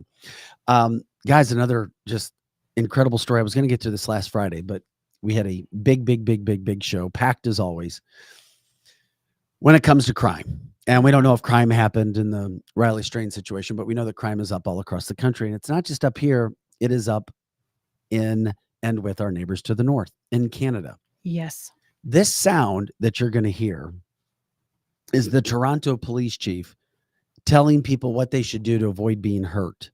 Literally, what they should do to avoid being hurt if somebody tried to steal their car or steal items from them. This is not a joke. This is a serious thing. Just listen to this. Prevent the possibility of being attacked in your home, leave your fobs at your front door. Because they're breaking into your home to steal your car. They don't want anything else. A lot of them that they're arresting have guns on them, and they're not toy guns, they're real guns. They're loaded. So there you have it. If you live in Toronto, just leave your... replay that again. Joe, start it over from the beginning. Wow. Listen to what he says right off the top about fobs. Ability of being attacked in your home, leave your fobs at your front door. Because they're breaking into your home to steal your car. They don't want anything else. A lot of them that they're arresting have guns on them, and they're not toy guns. Your fobs at the front door. That is insane. Toronto police chief, leave your fobs at the front door. This is what when you hear anybody say, and with all due respect to the mayor of St. Louis and others around the country, we're reimagining policing. This is what they're talking about. That is what they're talking about. Just leave your fobs at the front door. Let people see. And it's not about be a legal carrying member of the NRA, an Amendment 2 right, which is your amendment to own and bear arms in a legal manner and to protect yourself. Just leave your fobs up there. Yeah, just leave it there. Give them what they want. Exactly. And those people there in Toronto don't have guns. If you don't think that idea isn't in America or coming to America, it is. It is. It is. And thank God that the Second Amendment is so important to a lot of our very good politicians, because don't give those up. Make sure that you have them, because if somebody's asking you to leave your fob there, it's a town that is a Democrat city that they don't even want you to have guns. Could you imagine having no way to protect yourself in your house and you leave your key fob at your front door so they don't break into it? That is so dumb. That is like saying to someone, you know what, honey, don't eat all the food in the refrigerator when they're like 2, but you leave the door open. I mean, come on. That is the weirdest thing I've Matthew ever heard. says, at the risk of sounding cliched, and you don't, try that in a small town. That's right. Lisa says, I'll leave my fob in my RFID case in a drawer and my 38 next to my bed. Thank you very much. Good job, sister. Glenn says, not in Canada. Let's cater to criminals even more. Right. I can't even. Crime is not going down. It's how isn't. the report, and you'll have liberals who will get on shows and say, crime's going down. America's great. No, it's not. It's just not being reported. Look around. It's reported in a different way. Yeah, that's right. And then it's like, well, we don't want to talk violent crime. No, this stuff's happening. Yeah, it is. And all of our people on the chat line, except for maybe a few, already knew that reimagining police meant crime, taking your guns away, doing things like, let's put a key fob there. And another one, if people live in a lot of these big major cities, if they have a Kia or what do they call it, a Hyundai, their insurance rates are so much higher than they ever used to be, because those are the 2 that were getting stolen. So it's like, come on, wake the hell up, people. I can't even with this. If you want to leave it at the door and you want to give them everything that you want, that's your prerogative. Canada's a mess, yes, but so is the United States. Yep. That's right. It is a shameful mess. It is. But don't think that these things can't happen. Megan says, leave the milk and cookies while you're at it. Yeah, that sounds Yes, great. please come and steal my car. If you don't come in my house, I'm gonna leave you milk and cookies. I might even give you a Busch Light too. That's what we might do. And then you can take my car. No problem. I worked really hard for that car. My insurance is skyrocketed. You know what, Vic? I'm going to leave my insurance on that car while they drive around with my stolen vehicle. The things that are taking place in this world, in this country, blow my mind. Things that none of us ever thought would happen, but they are there. Yes, the U.S. is right there with Canada. Unfortunately, it's happening. Someone steals my car outside, so be it. Someone comes in my house, it's game over, as it should be. Yeah, a bologna sandwich and some Ruffles. I get where you're coming from. Absolutely. Absolutely. And you know what? We don't want anyone to steal our cars. We get that. But I agree. Just fine. Don't come in my house. If you steal my car, literally, if somebody came and stole my car, I am not going to run after them. Fine, take my car, because I don't want it back. After somebody, some icky illegal or some criminal from the east side sat in my car, I don't want it back anyway. Take it with you. Go take it with you. I don't want to sit in there no more. So, but don't come in my house. One other thing that I want to get to today before we call it a show here, and whenever you're out, be as careful as you possibly can. For sure. When it comes to big groups and drinking. And there's a woman, and it was sent to us, who's fighting for her life. She was this is in the St. Louis metropolitan area, massive St. Patty's Day parade in the Cottleville area. She was hit by a drunk driver, and now she's in the hospital fighting for her life. Now, it was sent to us. I don't have her name. All it was sent was a picture of her. Yeah. That somehow, some way, she was walking across the street, and a woman not paying attention, who'd been overserved, I guess, or served herself too much, hit this woman and put her in the hospital. Correct. And last I heard, she was in intensive care. That's correct. And what's so sad about this, the person was a 59-year-old that hit her, that was drunk. And there has since been, her name has come out. The one that I'm looking at right now doesn't have her name, but her name has since come out. A lot of people know her, and she's in critical condition. I do believe they have the 59-year-old who did it. Yeah, they do. Yes. And so at least that is a plus. They have that person in custody. She's fighting for her life. And yes, Annette, it was Saturday at the Cottleville St. Patty's. And that it was huge. I wasn't there, but I saw pictures. I talked to thousands and thousands and thousands and thousands. Yes. Same thing happened in Soulard. And I think that one was yesterday, and a pedestrian was killed by a drunk driver. Wait a minute, in Soulard? In Soulard. Oh my God. Yeah. So that was in Soulard, and I saw that on the news this morning. It was right before we walked in here, so I haven't done a lot of research on that one, but there is one person dead. So, I mean, same thing. I mean, are we just now hearing this, or is this on the uprise of people just driving drunk and killing people, or is it people not aware of where they're walking? No, and we're finding out a lot of these are illegals, are people that they're either Saturday's events weren't, though. What? They weren't illegals.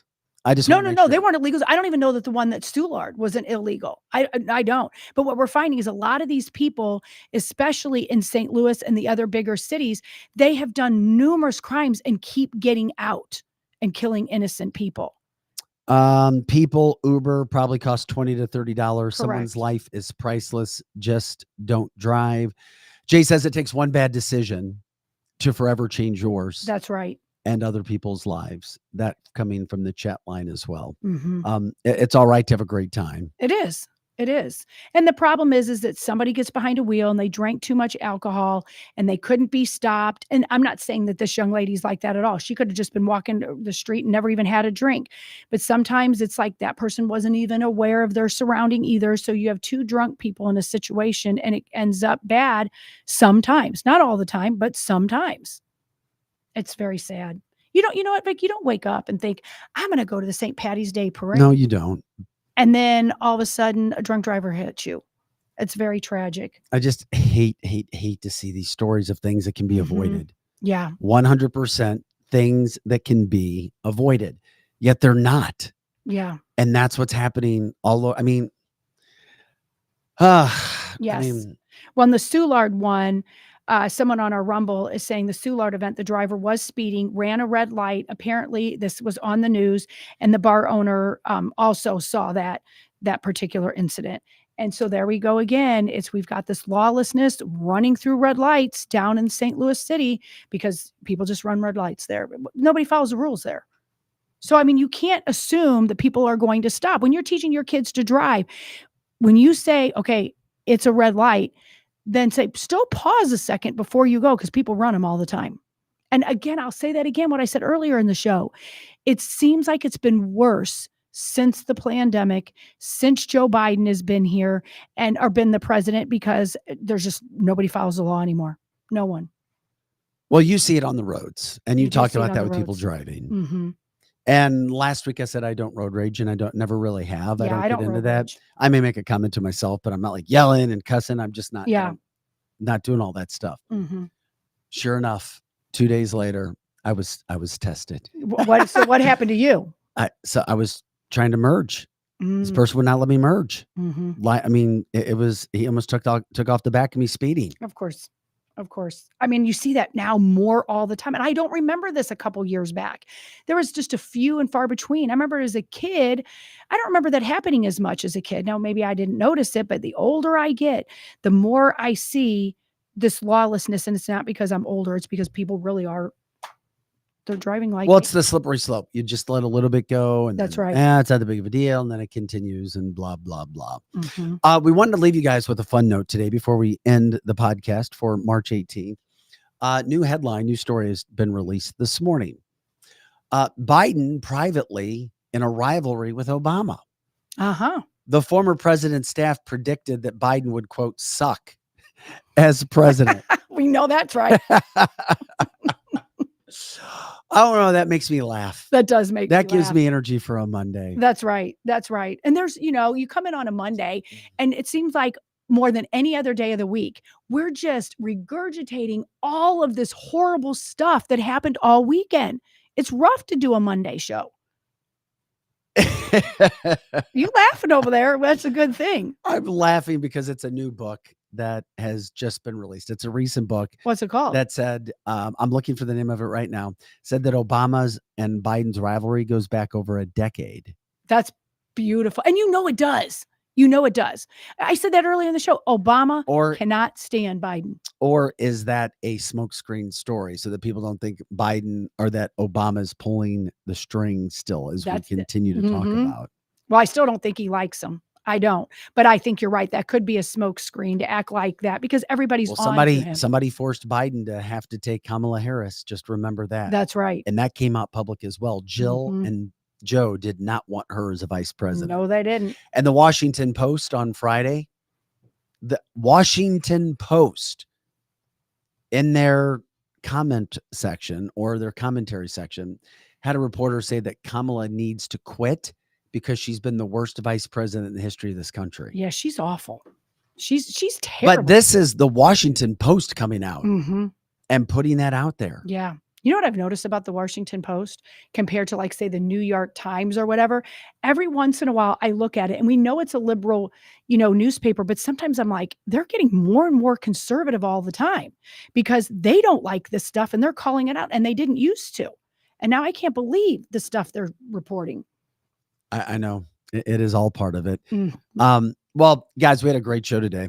We were packed all the way through. We stuffed a lot in there as we're doing. We're here Monday through Friday, 8 to 10 a.m. Central, and of course, all the time on our website, canceltheshow.com. Thank you for bearing with my voice. I was all over the place. Thank you, Joe, for being patient with me as well on limited sleep, just a few hours of sleep.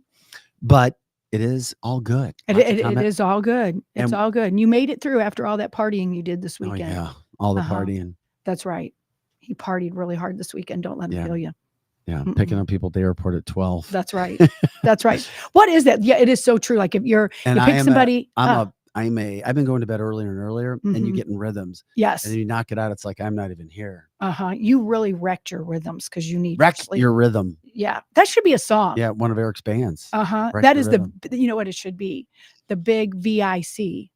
And Greg, the 313, Oh, we yeah. wrecked his rhythm. That should be. Greg the says, song. by the way, Trump needs to pick an entertaining VP, not milquetoast Pence. And by the way, let's Oh, give. I I didn't want to give him attention, but you brought him up. I'll say it. Yeah, say it. By the way, Mike Pence Mm-hmm. did an interview with Fox and said, I think it goes without saying. Well, here he is. Fine, we'll play the video. Just for you play it. before we Play get it. out of here. Do it. Not heard from you. Will you be endorsing your former president? You were on the ticket with him last time around. Well, Martha, I appreciate the question. And it should come as no surprise that I will not be endorsing Donald Trump this year. We have not heard from you. We're not surprised. You know what I say to Mike Pence? You can suck it, you traitor. That's what I say about Mike Pence with his cute little white hair. He's a nice. It goes without guy. saying. Yeah. I'm Mike Pence. Mm-hmm. I got my ass kicked. And I was part of setting Donald Trump up for the J6, and I'm a traitor, and I knew all about it. And I was there with Nancy Pelosi pulling all those strings. Of course, he's not going to endorse him. So you know what that means? It's what we've always known about Mike Pence. It's not just because he's not endorsed. It's how he has handled everything. All of it. From the get-go. You can't trust him. Mm-hmm. You can't. No, you can't. And what's he going to do then? Vote for Joe Biden? Well, yeah, because he likes Nancy Pelosi. Well, he got crushed. Mm-hmm. He tried to run for president. And I think the thing that gets the problem is, as we've said so many times, you don't run against Donald Trump right now. Not right now. Wait your turn. Right now is not your time. And every single person that went after him got obliterated, just embarrassed. And now Mike Pence can't go anywhere without being booed. So he's pissed. So his pride takes over. That's right. And he's angry. He's the angry little elf. Yeah, he is. Well, you know, and he gets booed. And I am pro-life. Just like, oh, okay. Yeah, okay, whatever. Uh-huh. He gets booed everywhere he goes. That's right. He gets booed. That's why he's pissed.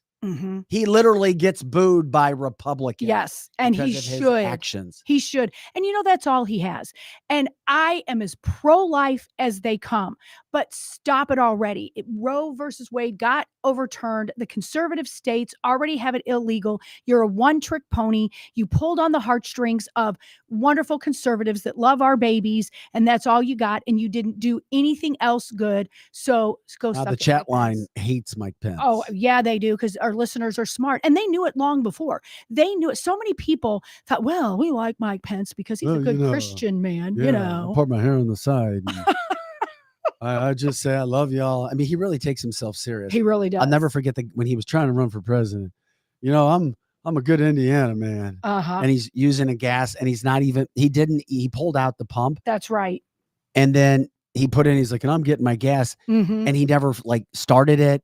Yeah. He's such a faker. And I never really fake. heard of him, really. I mean, I knew he was the governor of Indiana. I really tried really hard to like him. Well, I Trump tried loved him really at one point hard. in time. I don't think Trump ever loved him. I really don't. Well, I Trump, think nobody he tells tolerated Trump, him. Well, but Trump chose him. Well, and he shouldn't have. I think he was chosen for Trump. Lizzie. Yeah. I would never. Just let's talk pro-life. Have you seen my hair with my perfect part? No, I'd never, ever. No, I'm a good man. Okay, whatever. Yeah. And he's never in a room. He would not like us right now, Vic, because we're in a room by ourselves. Let me tell you something, Lizzie. Yeah. He would never be in a room with another woman that his wife wasn't there too. Yeah. Throw up all over that. Yeah. Crap. Guys, we appreciate you jumping in today for cancelthisshow.com. For Pro Joe and Lizzie Sparks, I'm Vic Faust. You sound like Yogi Bear. We thank you for joining us today. Thank you for liking, subscribing, sharing the show. If you know of anybody that would want to do business with us, promote us, donate for us, let us know. It's on our website, cancelthisshow.com. Have a great day. That does it for the fastest 2 hours in podcasting. We will be back tomorrow with another Cancel the Show. Have a great day.